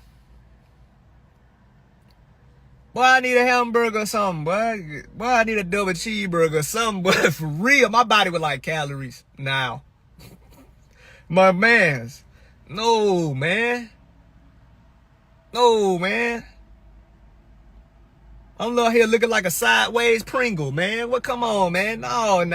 I ain't even gonna hold y'all. For if you know, you know. If y'all seen Aaron when he first left the cult, like back in September of 2022, he looked like a skeleton. His eyes were sunken in. He had bags under his eyes that were just black, and like he wasn't sleeping. He definitely did not look well at all. When he reemerged after leaving the cult, you could see the life force back in him. I know I'm little. I know I ain't no big dude. I ain't never been no big dude ever. Nowhere in my childhood, nowhere as a teenager, nowhere as an adult. But I ain't never been sickly like this. Something's off. I need a hamburger, boy. I need a pork chop sandwich or something just to make up for lost time. Just to make up for a long time. I ain't gonna eat it forever. I need the pork chop sandwich or something. I need something. I need a double cheeseburger. Something. You hear me? Cause I ain't with that sickliness now. Come on now. Come on now. Yeah, I know I can be funny without cursing because Country Wayne don't curse. And Country Wayne real funny. Yeah, but I need some cheese. There's some milk in there. Yeah, I'm going to eat it. Yeah, I'm going to eat it. Yeah, I'm eating everything now. Oh, I thought you were vegan. Not right now. Not right. Not right now, man. Not right now. You understand? I thought you don't eat that no more. I eat it now, man. Let me get the cat. You gonna eat catfish sandwich? Yeah. It got milk in it. Yeah, I know. Yeah, I'm gonna eat it. Yeah, I'm gonna need it. Cause one thing I realized is that it don't matter what you eating. If you're around the wrong people, they gonna kill you. The people around you gonna kill you faster than what you eating. Cause I'm watching. My grandma 93. Don't know what veganism is. But she's in better spirit, in a better state than some people that's half her age. What good is us eating vegan? And I'm telling y'all, let me share this with y'all. Appreciate y'all for being here. Appreciate y'all for listening. First and foremost, appreciate y'all.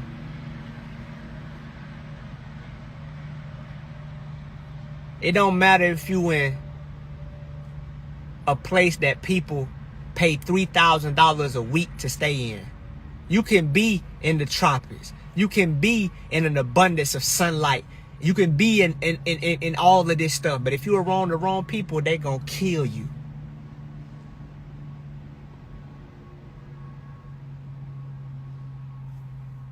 You can't sit up here and disregard the fact that people get worse when they get there and they get better when they leave. But come on, man. people get worse when they get there. Look at videos of Tanisha when she first got there and before she came, and watch her decline. And the only reason they look like something now because he ain't there. The only reason Tanisha's still there, the only reason she ain't screamed and ran up the street since is because he ain't there. They actually getting a break. It's actually easier for them to stay there now because he ain't there. I guarantee if he was still there, Tanisha would have tried to run again and would have been screaming up the road again.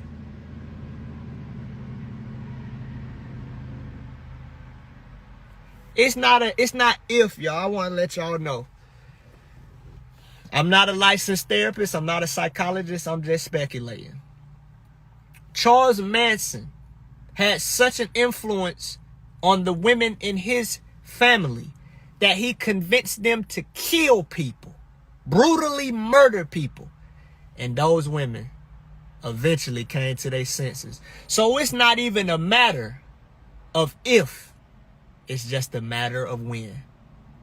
It's a matter of when will they wake up.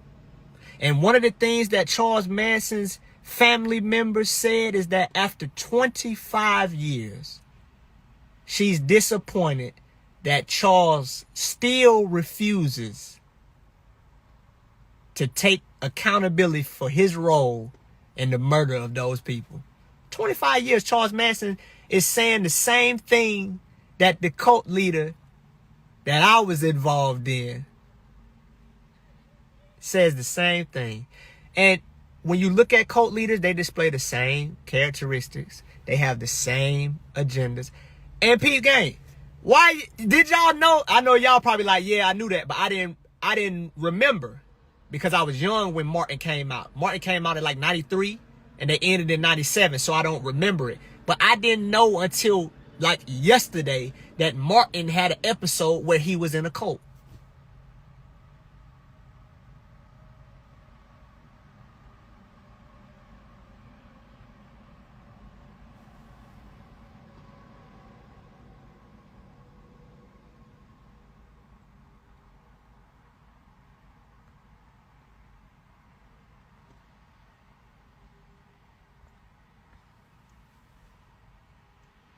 So, okay. Yeah, I didn't remember the episode either. There's an episode of Martin where Brother Sunflower. His name was Shaquille Sunflower or something like that. I don't remember that.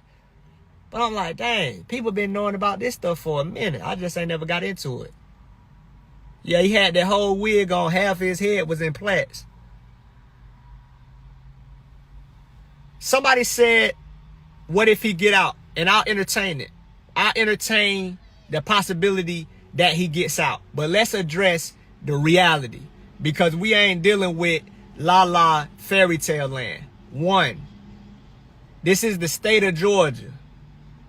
2, the lady that's prosecuting Mr. Bishop has already prosecuted 2 people on similar offenses to life in prison.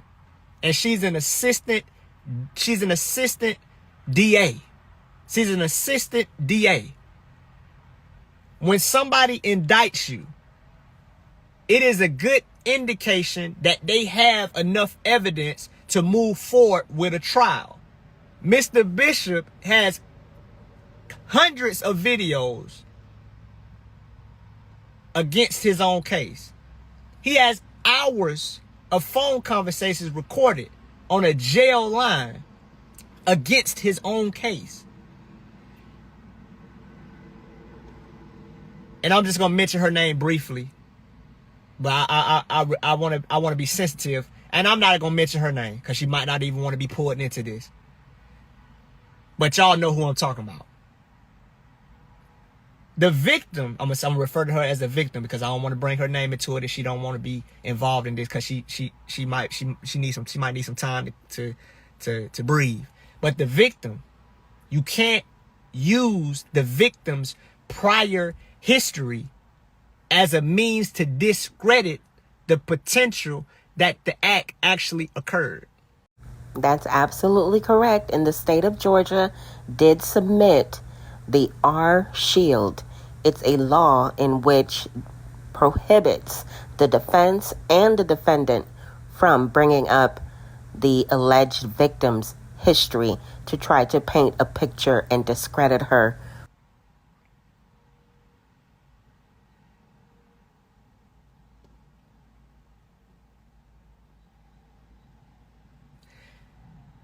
The cult leader is attempting to bond on the premise that he's not a flight risk, which in fact he is a flight risk because he's known to travel across foreign countries. 2, the attempt to contact the witness has already been shown and captured on a phone conversation. 3, is the cult leader a danger to the community? Yes. The cult leader is a danger to anybody he comes in contact with because he has an inability to take accountability for the things that he's done, which means that he's likely to do it again.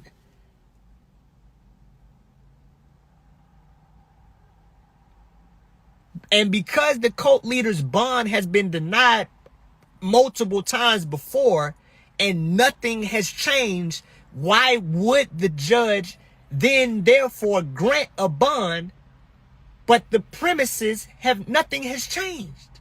So what would it would make the state of Georgia look bad giving a bond to someone who has been denied bond multiple times before, and the situation to grant the bond is not even warranted?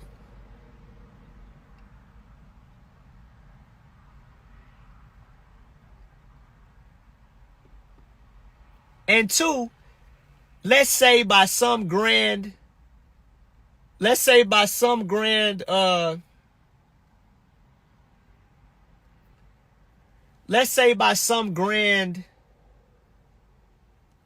possibility he does get out. I don't care. That don't mess with me because I'm just gonna say this. I'm not the same dude you was dealing with before. You leave me alone, I leave you alone. But I'm not going, I no longer feel compelled to defend you because it's the truth. You leave me alone, I leave you alone. That's it. I'm not going to defend you though. I'm not going to not say nothing. I'm going to say as much as I need to say for as long as I want to say it. And the bondage is no longer there. It wasn't you. It was me that was keeping me there. And the thing about it is, the cult members, they have to go out their way to discredit what people are saying. If it's not true, then you would stand firm in what it is that you're actually doing. But if you notice, every time a cult member, ex-cult member speaks out, the current, you seen me do it. It's a part of the script. If what the cult members were saying were absolutely not true, then you would have no need to go out of your way and stray away from what it is you're teaching to discredit what that person's saying. Martin Luther King did not stray away from what his mission was to defend and make himself seem like because there was people trying to discredit Martin Luther King. There was people trying to discredit Malcolm X, but they didn't go out their way to try to discredit the people that were trying to discredit them because they had a mission. The cult does not have no mission. The cult does not have no mission. Every time somebody says something, they have to discredit that person. But if what that person was saying was in fact not true, then you would stand firm in what it is you're doing and let everything come to the light on its own. So they have to say things like, everybody turned their back on their Messiah. If I don't want to be in a relationship with you, why does that have to be why is that turning my back on you?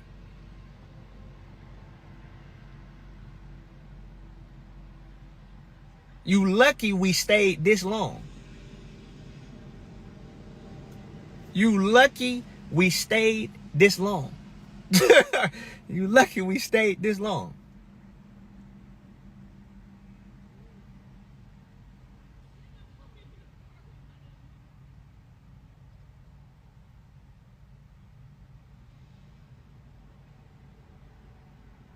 A relationship shouldn't be forced.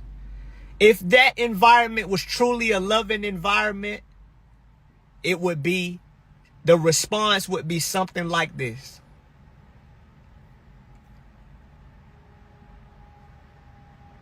We know the path is hard, and we know that people are struggling, and we wish them the best, and that would be the end of it. But the cult has to discredit people because they know that what they're saying is true.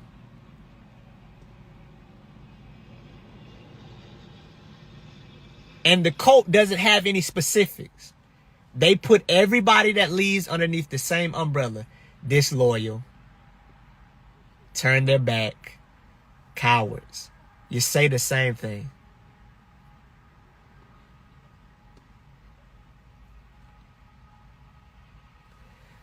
Who knows, Birds Wise Brat, how many of y'all would have still been there had the situation not happened?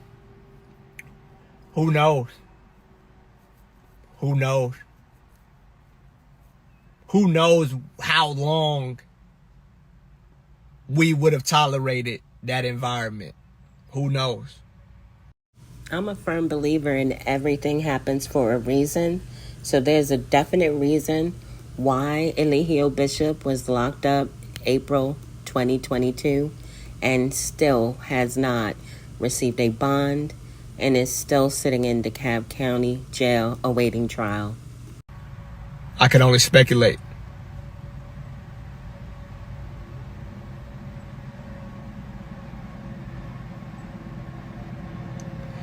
I'll be glad when everybody leaves because the truth needs to be told. It just needs to be told. Like, it actually rots your soul to lie over and over again. It rots your soul to lie.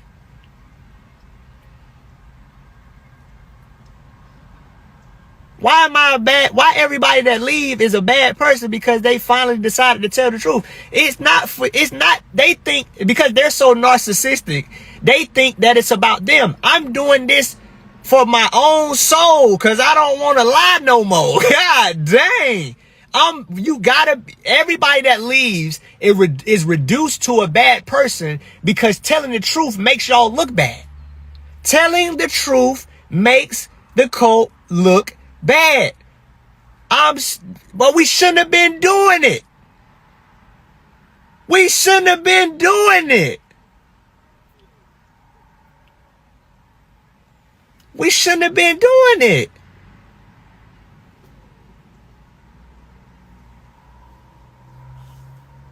Vessel Brand, I feel like power.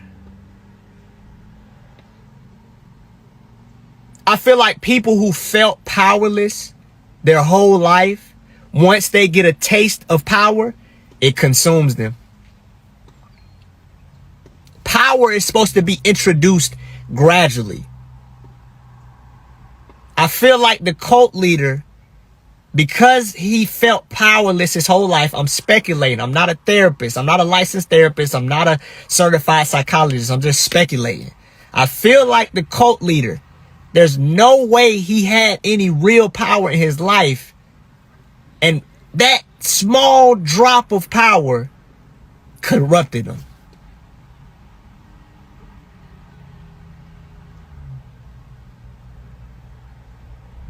That's what I feel. That's what I feel. I feel like power in the wrong hands will corrupt somebody. It will drunk with power. I feel, yeah, I like that.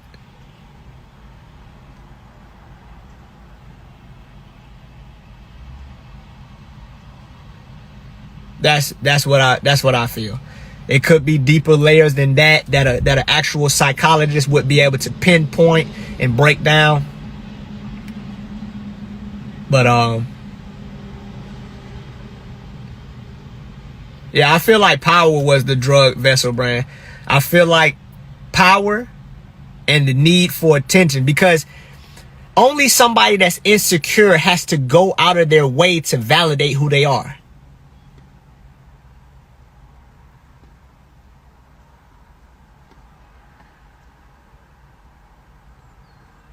But the only reason I'm saying that, Lamp, is because I recall how confident we were in what we were saying, but we didn't have any substantial evidence or any personal experience. We were just searching on Google. Anybody can do that. With so much information on the internet, anybody can go online and find something that tells them they're right. And that's what we were doing. But when it comes to teeth, the person who's most qualified to talk about teeth is a dentist. The person that's most qualified to talk about the human mind is a psychologist. Everybody's hopping online and watching a YouTube video and reading a book and becoming the self-proclaimed psychologist. There's so many inner workings that you don't know, and there's certain things that can't be taught by the reading of a book. I was in the military. I don't care how much Call of Duty you play. You don't know what you talking about. I don't care how many movies you watch. I don't care if you watch John Wick. You don't know how to shoot until you put a gun in your hand. I don't care how much 2K you play. Get on the court, you're going to be a different dude. The internet, and I hate absolute ideologies. We used to group everybody underneath the same umbrella. Oh, all white people and all black women and all black men. That is intellectually lazy. Because all white people ain't the same. All black people ain't the same. It's some black people out here that will do you dirtier than any white man. What is we talking about? Like our whole life is this whole beautiful picture of experiences with black people and all of these bad experiences with white people. I'm not about to sit up here and act like I absolutely, without 100% shadow of a doubt, know what I'm talking about unless it's something that I experience. I leave room because being in the cult showed me how stupid you can be and how ignorant you can be thinking you got it all figured out. I leave room to be wrong because I'm not insecure. The need to be right is an indication of insecurity. I'm okay with being wrong. Not about to sit up here just because I watched the dude say something on the internet. Now I know what I'm talking about. Because I'm speculating, Katrina. I'm going to keep telling y'all I'm speculating because I don't know people's hearts. I can only speculate. Juju is 19. He's trying to be a part of something like every human being. Every human being wants to be a part of something. It's for Juju, I feel like it's either the streets of Chicago or it's Carbonation. So he's going to pick Carbonation. I think Juju, aka Juliano Diaz, would be better off in the streets of Chicago, to be honest with you.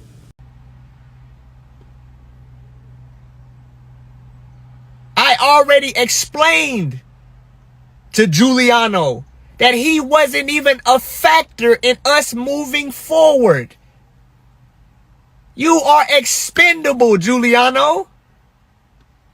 You were not a part of our direction and where we were going after he got out of jail. You were not going to be a part of that. But you have to come to terms with that on your own time. You know, I know what was going on because I was there. I was the only dude there.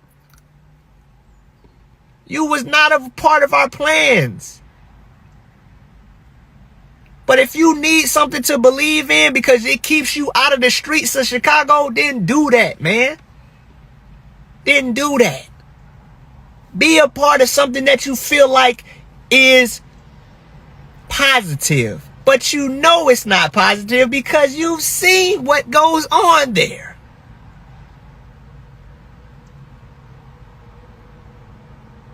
But if you feel like this is keeping you out of trouble in Chicago and it's giving you something, because you gotta understand, a lot of people didn't know nobody would even know Giuliano existed if it wasn't for his involvement with the cult.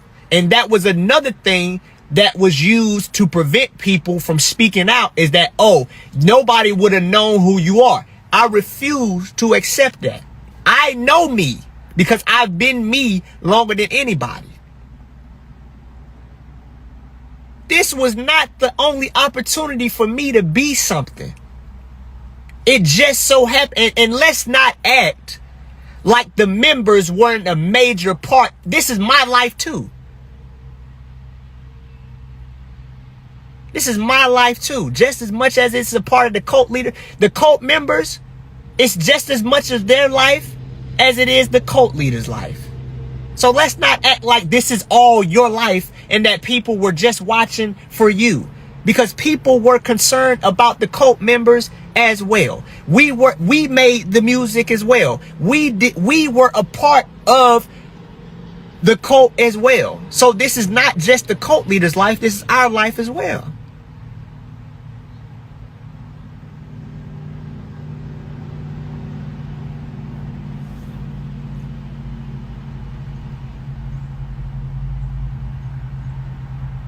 We made the group.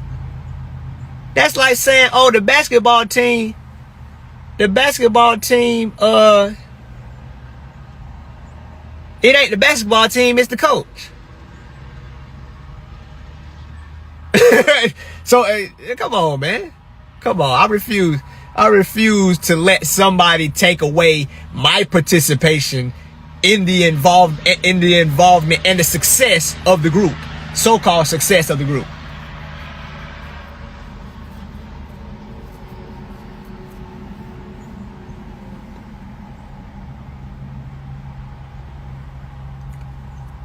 DJ Plug, I'm actually going to let you up. I have to give you a warning. I like your attitude as far as not giving up, regardless of what people saying in the chat. I just want to let you know that if it's not worth it, I'm gonna have to remove you from the live, but I'll let you up.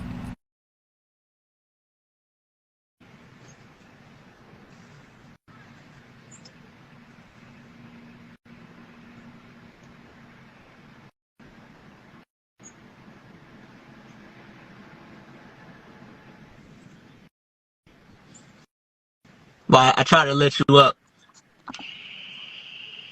What's going on? Peace to the God.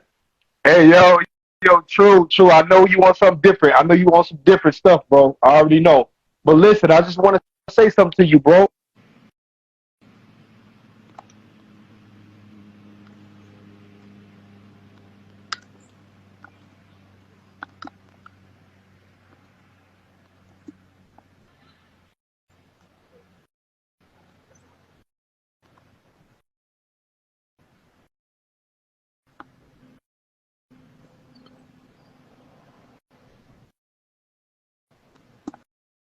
Have you ever forgiven Kendra for being with the cult leader? Of course. She wasn't never with him. Just like the women that are there aren't with him. It's not even nothing to forgive because I understand the circumstances. Them women scared. Of course he can forgive her. And I mean, there's nothing really to forgive because they were both manipulated and twisted into this crazy world that Eligio Bishop, aka Nature Boy, aka Three God, created for them.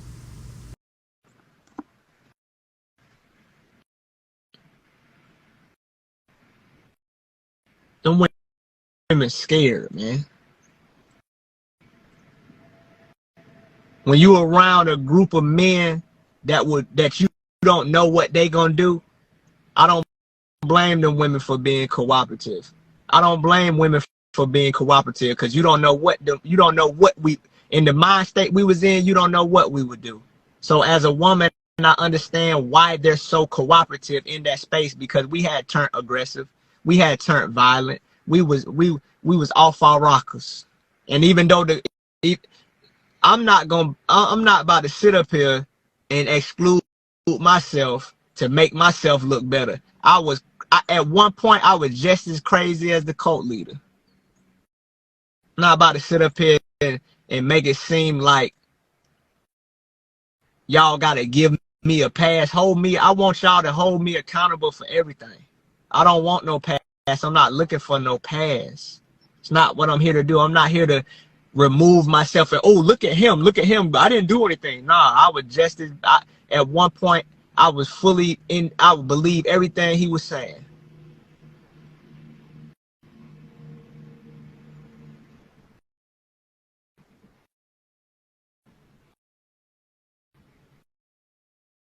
None of them women wanted to be with him.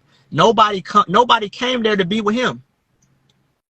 Bro, I didn't come to the cult to worship you. I came there to be a team player. I came there to add to the team. Then you switch the narrative as if it was about you. You want to say people came into my personal life, but you let them. You act like we showed up and just popped up and we was in your house. You allowed people to come. And nobody came there like, yeah, I'm coming there for you. Nobody come there for you. You know that. You know nobody came there for you. None of them women come for you. They came to be with a group of people who were portraying themselves online to be a peaceful group.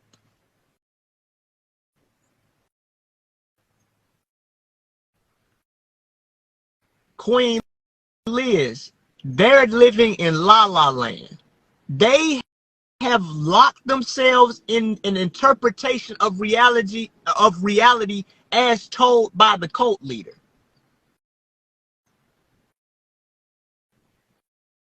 I was in the courtroom. Here's the thing. Here's the funny thing. And I came to this conclusion watching the videos. And at one point, I didn't want to watch the videos, but it's so easy to dismantle the videos, not only from an outside perspective, but I was there. So I'm watching y'all break down the videos and y'all wasn't even there. So it's much easier for me to break down the videos because I know y'all lying. I was there. Poor Shay couldn't even handle the rent not being paid. What makes y'all think y'all can handle a rape, false imprisonment, and prohibition on sexually explicit transmission charges? You couldn't even beat a civil case. You owe 12 racks and you placed it upon yourself thinking that you were doing something honorable for the cult leader. You owe them people 12 racks. The cult leader put it on you. Wake up. And I feel like y'all feel. The cult leader had you go in the courtroom and represent him so that those $12,000 would be indebted to you. He doesn't care about us. It's all self-motivated. The only reason he's being nice and singing a different tune is because he's in jail. The only reason I was the #1 soldier and the last man standing is because I have money. If I didn't have any money, I would be right over there looking like Giuliano. I would have been asked to leave as well.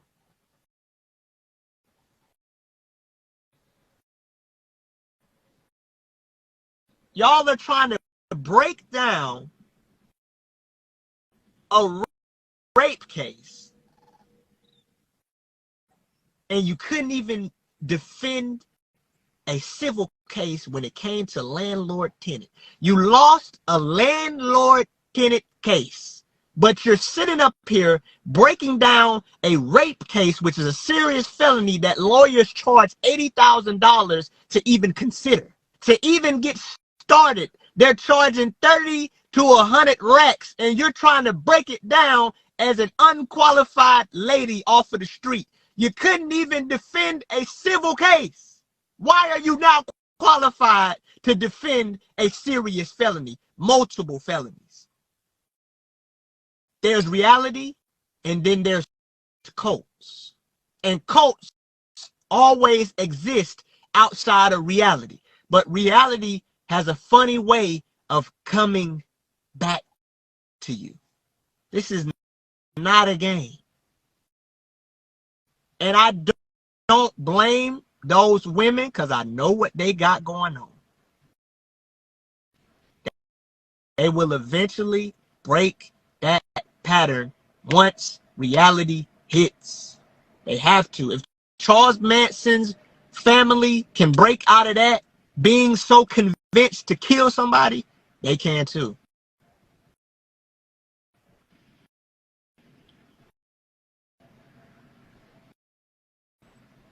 It's not stupidity, Amarella. It's not stupidity. It's not, and I know why you would say that because I considered myself to be stupid at one point as well. But it's so much more because you got to think. The people that came to the cult, they joined for an intelligent reason. They joined for an intelligent reason. Later, slowly but surely, you got to understand, it's different when you're in a foreign country. It's different when your survival mechanism is activated and then you're primarily operating from that state. You will overlook certain things. You will say certain things. You will do certain things. I'm not trying to make myself a victim. Don't excuse me for nothing I did. Don't excuse me for nothing I said. I just want y'all to understand that it's a little bit more complicated than just being stupid and naive. That's it. That's all I'm saying. Don't excuse me. Don't pardon me. Don't do none of that.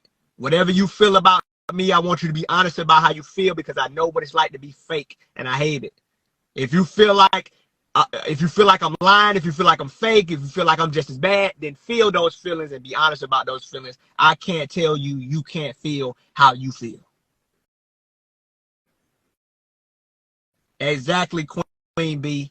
They're hanging on to each other. If those women ever are separated and have to sit with themselves for real, I promise they will reach a different conclusion.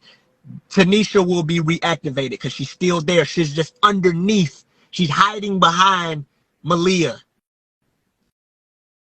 Portia is hiding behind Aya. I want y'all to look at the body language. I want y'all to look at the energy. They're trying to say what they're saying. There's no, we know, like you know when somebody's saying something that they really believe in. Look at Malcolm X. You knew Malcolm X was fully in it. He was fully in it. But these women are reciting a script that is in pieces. Notice the pieces. It's the same pieces over and over again. And you have to understand, these women feel like they're going to be nobodies if they stop talking about the cult. They feel like they're going to go, this is the most attention they've ever gotten in their life. And they feel like they're going to be nobodies. You got to understand that. Exactly. Photo lock. Even deeper than that, photo lock. I'm talking about like, you know, it's the same rhetoric about white supremacy. False allegations. They keep saying false allegations. Innocent man. They keep saying things like that. But y'all are acting like y'all don't see the complete picture. You're trying to funnel people into these things that make the cult leader look innocent. But there's there's too much on the internet, y'all. Y'all act like people don't. You act like you might be limited to a box, but people on the outside looking in, they have free range. That's one thing about y'all. When you're not in the cult, you have free range to look at the cult leader in as many ways as you so choose. You can go over here, you can go over there, but those women are restricting themselves to a box, refusing to look at the cult leader as a complete person, acting like people don't know he's abusive out loud and behind the scenes.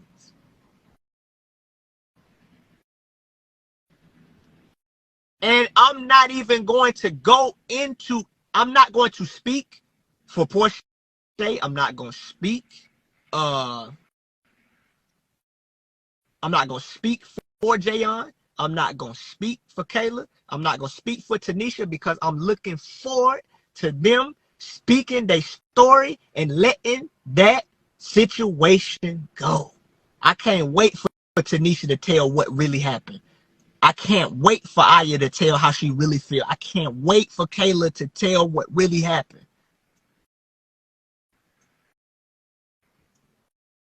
I can't wait for it. I can't wait for them to finally cry it out. I can't wait for them to let release that experience, because there's something beautiful waiting for them on the other side.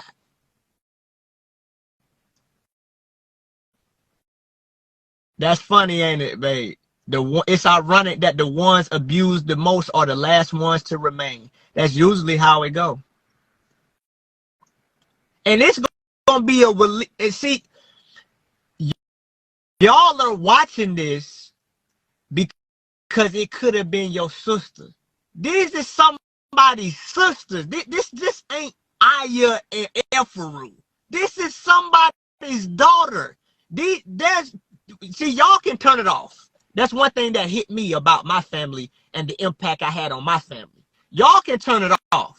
Y'all can go back to y'all lives. But Kayla mama can't. Aya's sister can't. Tanisha's family can't. They can't turn this off. Y'all can be like, I'm tired of this. These folk crazy. I'm going, I ain't watching no more. But since the day they left, their family can't turn this off. And shout out for y'all for being empathetic while we're trying to write y'all off as being nosy. If I'm even involved in it, I'm not about to act like I don't care. I want to know if the state of Georgia, if it's going to bring justice. I want to know if the last women there are going to leave. I want to know. I'm not just about to act like I'm just moving on. I don't care no more. I want to know. I want to know. And it'll be a great day for me for this to finally be over with. And I know that I can be a part of being able to see. One thing I do like about the cult leader is that if anybody else try this bull again, we gonna know. We gonna be able to recognize it. Now y'all might have been like, I've been recognized, but you get what I'm saying. It's gonna be hard for somebody to try to do this again. That's one thing I do like about the cult leader, is it's gonna be hard for somebody to do this again without, and he think that he gonna go down as something positive. You're going to go down as a fake abusive messiah, and that if anybody else tries to do this, we gonna say we already seen this before. That's one thing I do like about the cult leader, is that he made it hard for somebody else to try to do this again. And I hope that y'all add this to y'all talks that y'all have. Appreciate that, April. I hope y'all let y'all kids know that there's a such thing as black cults, and that even though Martin did a comedy skit about it, It's not funny. It's not funny. Stockholm syndrome. I realized that too, Aquarius. I got Stockholm syndrome. Or I had, I had Stockholm syndrome. As much as we was talking about, everything we was talking about, y'all, we was doing it. And we had it. We was actually creating generational curses by separating women from their kids. Isn't Aya's son a black man? Well, he don't have his mother, thanks to this cult leader. Isn't Tanisha's son a black man? Well, he don't have his mother.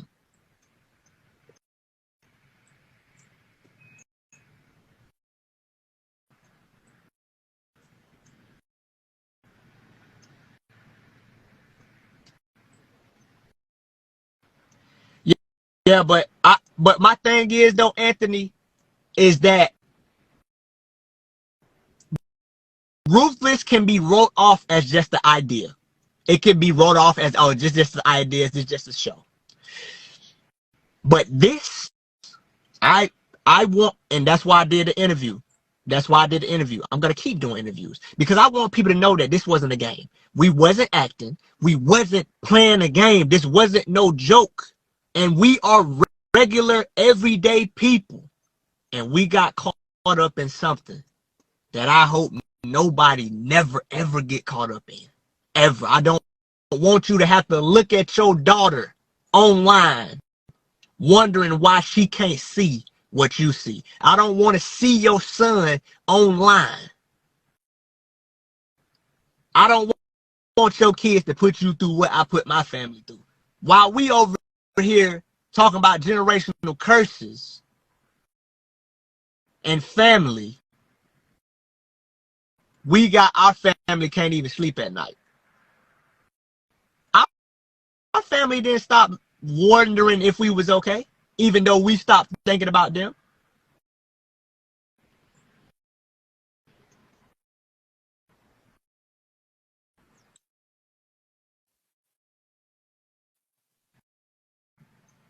I understand, Juice Lady. Martin Luther King didn't get on the podium and say, hey, y'all, I want to tell y'all about what me and Coretta got going on. Malcolm X didn't take the podium and say, me and my wife is having problems. They focused on their mission. Our cult was so pathetic. We spent so much time putting things online that had no business being online. Exactly, Robinson. Now all of a sudden we're acting.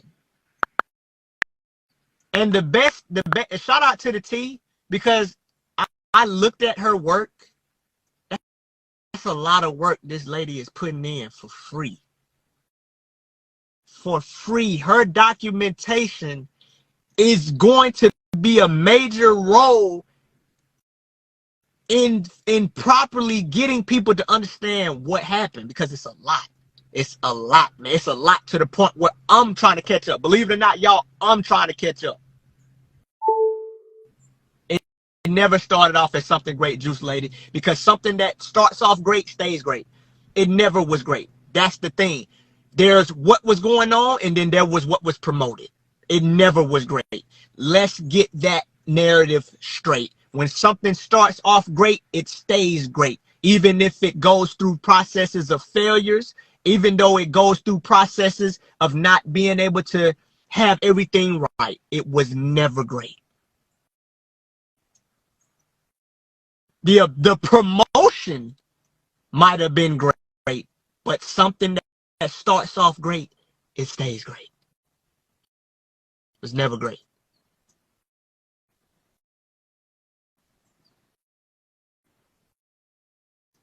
Oh, if you're trying to catch up, it's a lot. It's a lot. But the T does a beautiful job editing and showing the contradictions and the delusions of the cult leader. Because why, when you made a statement that everybody that's in jail is supposed to be in jail, so you're exactly where you need to be, why are you asking anyone to get you out? It doesn't make any sense. And I also want to let the people know that you shouldn't be sending donations, because those donations aren't going into lawyer fees, because I personally watched us blow $5,000 on books, on cracked cell phone screens, on marijuana.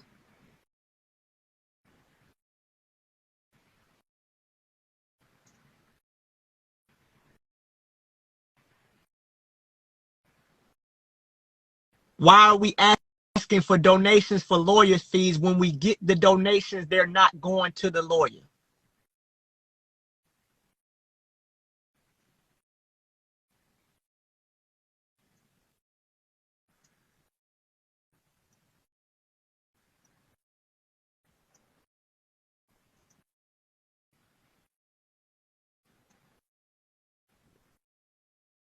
Books, flowers, and phone calls. That's where your money went.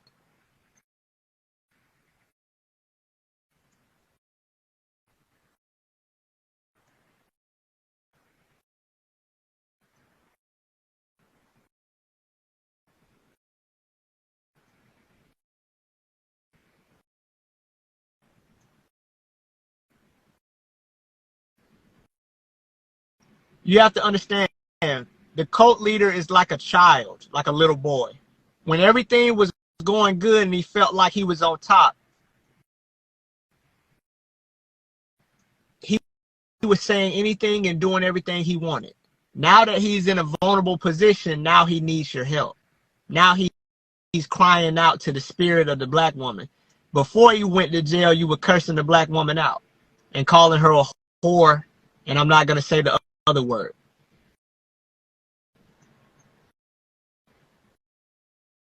And I remember seeing this post from this page called Understanding a Narcissist. And it said that you know you're starting to heal when you begin to view the narcissist as pathetic. Yeah, I did dare you to kiss me. I did, because I did a lot of damage trying to discredit her. Because we look so bad, we have to go out of our, we had to go out of our way to discredit people. He didn't write those books. I wrote those books. I typed those books and put them together. He didn't do nothing. The books I'm talking about is from Amazon.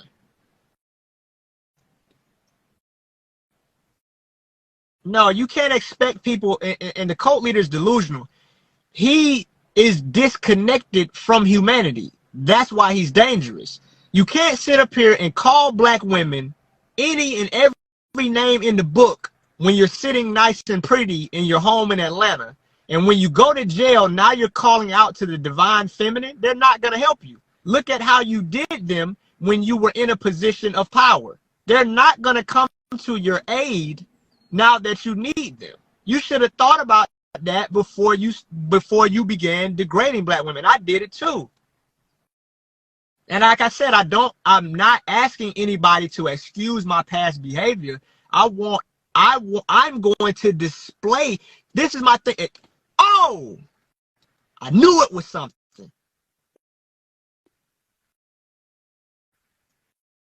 This is how you know the cult leader is pathetic, because he apologizes without changing his behavior. I don't have to apologize. I'm just going to change my behavior. That's why you'll never see me talking down on the black woman. You'll never see me talking down on anybody. A true apology is a change in behavior. You don't see me cussing and screaming in the phone. A true apology is a change in behavior. The reason the cult leader is pathetic is because he apologizes without changing his behavior. And he puts on an act contingent upon a desired outcome. He cares nothing about no one or anyone around him because he's operating from survival mode that was deeply ingrained in him as a child because of his unique experiences that are not relatable to those of us who had somewhat of a structural family. I know that none of our families are perfect, but most of us at least had our mother, father, aunties, uncles, and cousins. The cult leader, if his experiences are in fact true, because I don't know him, I have to leave the possibility that this man came out of nowhere and nothing he said is true, because I've seen his capacity to lie.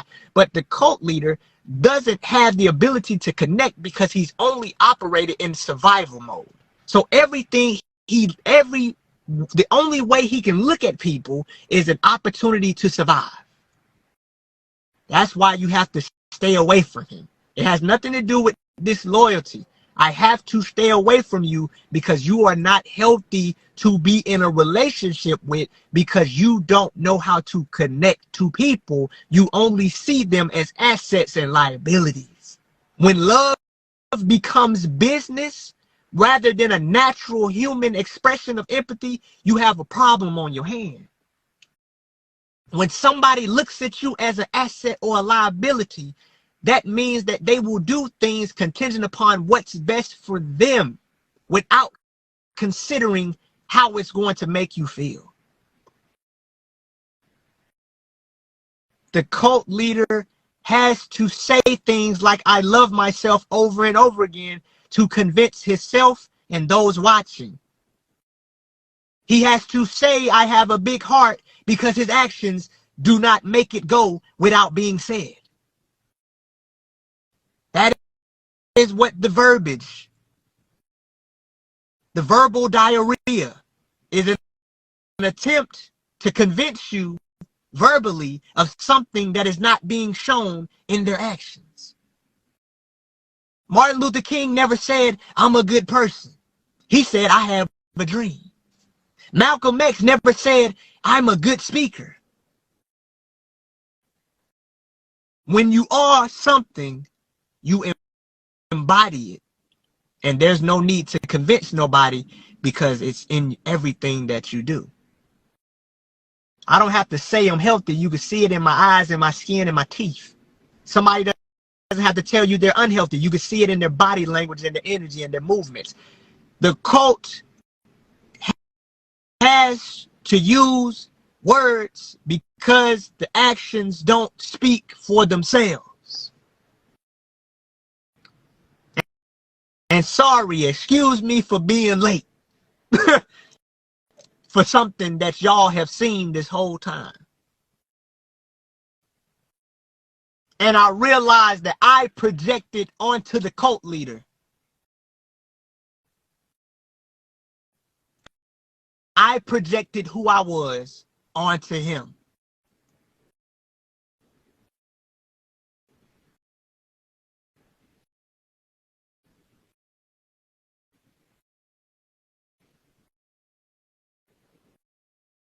Yeah, I'm wearing black because black is easy. I'm not about to let the cult take things away from me.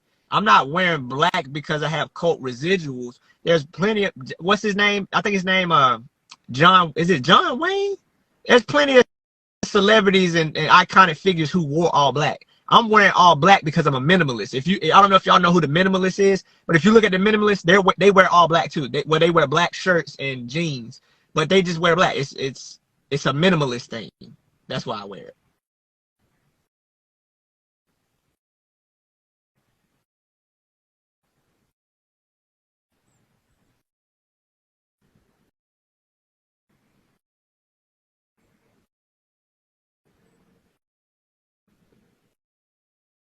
Exactly, Amarella. I wanted what I was doing to work so bad because I couldn't face the fact that I might have to come back to my family and tell them that I failed. Or that I didn't want to face the fact that I might have to hear somebody say, "I told you so," or "You knew that. How did you not know that? How did you not see that?" So I just kept digging and digging and digging, hoping that one day somehow this was gonna make sense.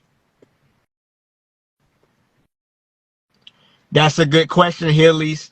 When you're dealing with somebody who will lie without boundary, I don't know if that was his sister or not. I don't know who that lady was. I don't know who that lady was. Appreciate that, April. I don't know who that lady was. I don't know if the cult leader actually went to jail. I don't know if he was in a foster home. I don't know this man. That's what I had to come to terms with. I don't know this man.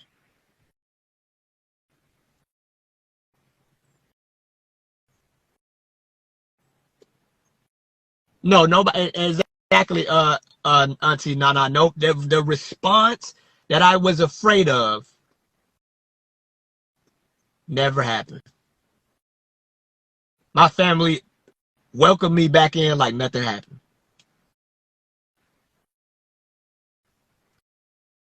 It's a big deal, Pretty Tasha.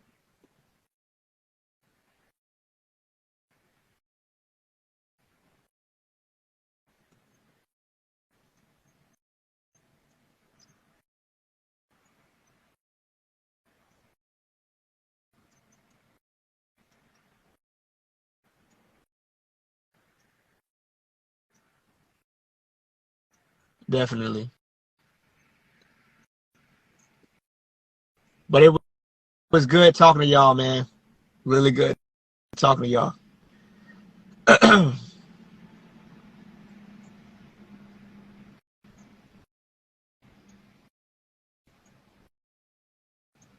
don't know if the white guy was undercover. I wouldn't doubt it. You didn't even really have to be undercover because it was on display.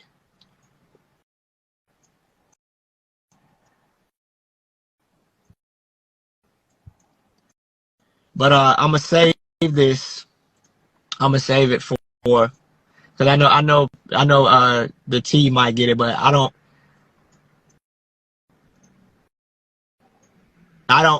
like for this to be the highlight of my life, but it's necessary that I talk about it. It was necessary. It's necessary that I talk about it, and I hope to inspire everybody else who was involved in the cult, whether that be past, whether that be recent, to just not to do it for. Don't do it for clout. Do it because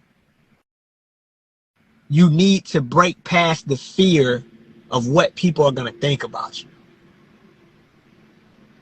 Break past, know that people deserve to be reassured that what they're seeing was actually happening and that it wasn't a game, it wasn't a joke. There's a lot of stories that I can't wait to hear. Like I told you, I can't wait to hear the women's stories who are there and to see them go back and realize that life goes on from here. A lot of people, men and women, at one point in the cult feel like you get to a point of no return. You feel like you ruin your life. You feel like you said and done things that are going to make you look like a complete idiot out here, but you can move forward. Y'all, when y'all get a chance, please also check out Aaron's YouTube channel. It's Mr. Aaron Dixon, and he's got some really great content on there already. He actually put out this really nice video. It's called Letters to Carbonation. He even sent one to Eligio Bishop, aka Nature Boy, aka 3 God. Definitely check him out, y'all, and sub to his channel. No, I can't. I respect everybody's healing process. I may not fully understand why people are trying to make a new carbonation. I may not understand why, but I'm not gonna attack them because they got enough of that in the cult. They got enough of that in the cult. I'm not gonna attack them. I'm not gonna degrade them. They got enough of that in the cult. I'm gonna respect what their healing process looks like because I understand that they don't need that right now. And who am I to say that just because your healing process doesn't look like mine, that you're doing something wrong. If they may feel empowered by taking over that, and I'm gonna let them do that. I'm gonna allow them to do that without saying that they're stupid or without saying that they're dumb. I'm just saying, for me, that I don't have any desire to recreate something of that nature. But if they might need that, it may not have anything to do with carbonation. Maybe they just want to take their, maybe that's what they need to do to take their power back. And one thing I learned by being in the cult, dealing with a cult leader, is that your perspective does not apply to the entire world. Everybody doesn't have to do what you do, live like you live, and think like you think. So I'm not about to sit up here and say that anybody's evil or demonic or bad. I'm just going to say, for myself, I have no desire to participate in anything that looks like carbonation. That's me. That's me. That's just me. If I was y'all, man, I would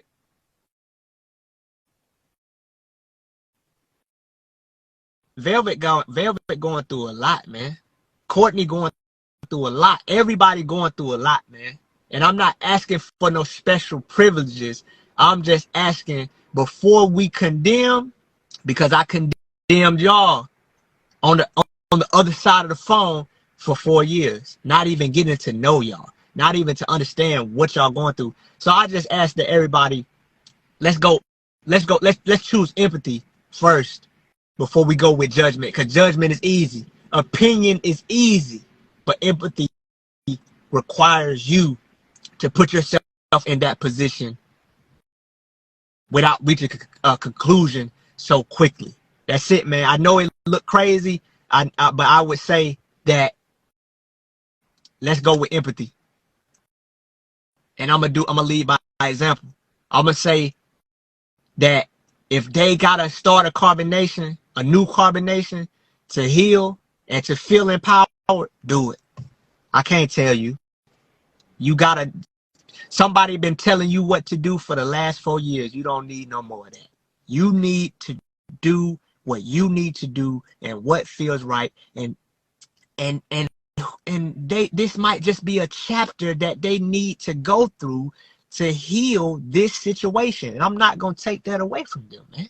I'm not going to take that away from them. If y'all need to start a new carbonation, start it, man. I'm not going to join. I don't have to. And I also don't have to shoot y'all down to exist. But the cult leader, I don't have no sympathy for him. Everybody else, I got empathy for y'all. Because I know what y'all went through, because I was there. And I seen certain things that y'all acting like didn't happen.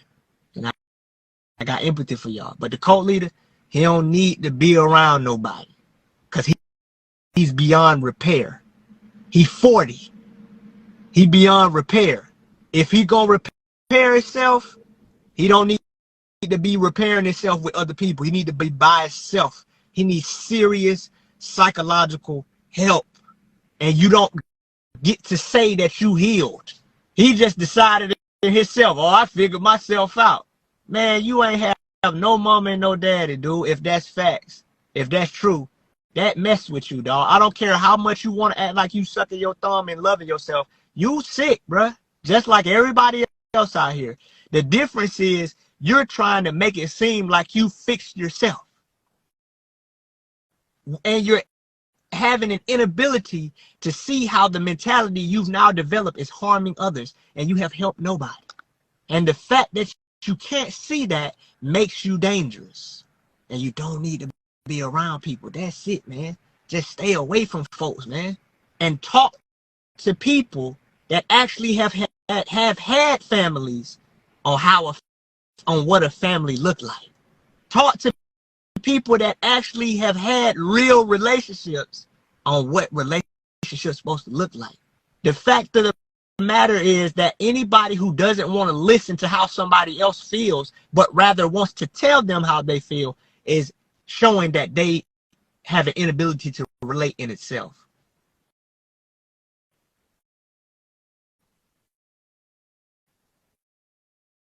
I don't know if the cult leader will heal, because I've seen certified therapists say that some people are beyond repair because the trauma is so ingrained.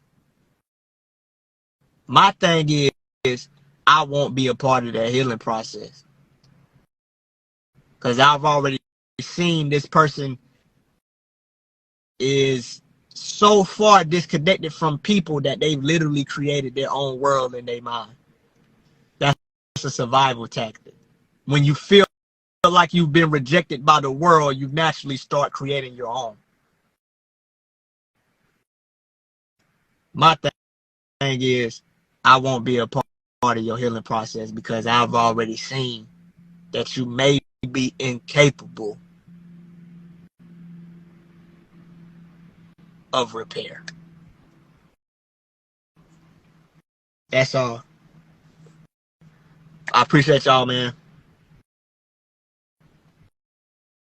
That was much needed. And let's see what happens from here. I told you. I'm waiting for those women to leave, and I'm waiting for the state of Georgia to get justice for everybody that was involved. All right. I'll holler at y'all, man. And I want to say something. I love y'all. I know a lot of people don't even hear that. I seen this guy that goes around and he just be nice to people. And I feel like if the world is so messed up, why was we adding to it? I just want y'all to know that if y'all needed to hear it from somebody who you felt like you trusted that was in the cult, we was not making the world a better place. If anything, we was adding to the so-called messed up nature of the world that we was trying to speak out against. So let's be kind, man. Let's do something different. Let's be kind. Let's be nice to people, because contrary to traumatic, you got to understand, people with traumas are also giving advice. They're trying to make it seem like being kind and nice is something that is associated with weakness, because when they were kind and nice as children, they got a negative response for that. So being tough was the shield that they had to put on. But let's be kind, man. Let's be nice. Let's do something different.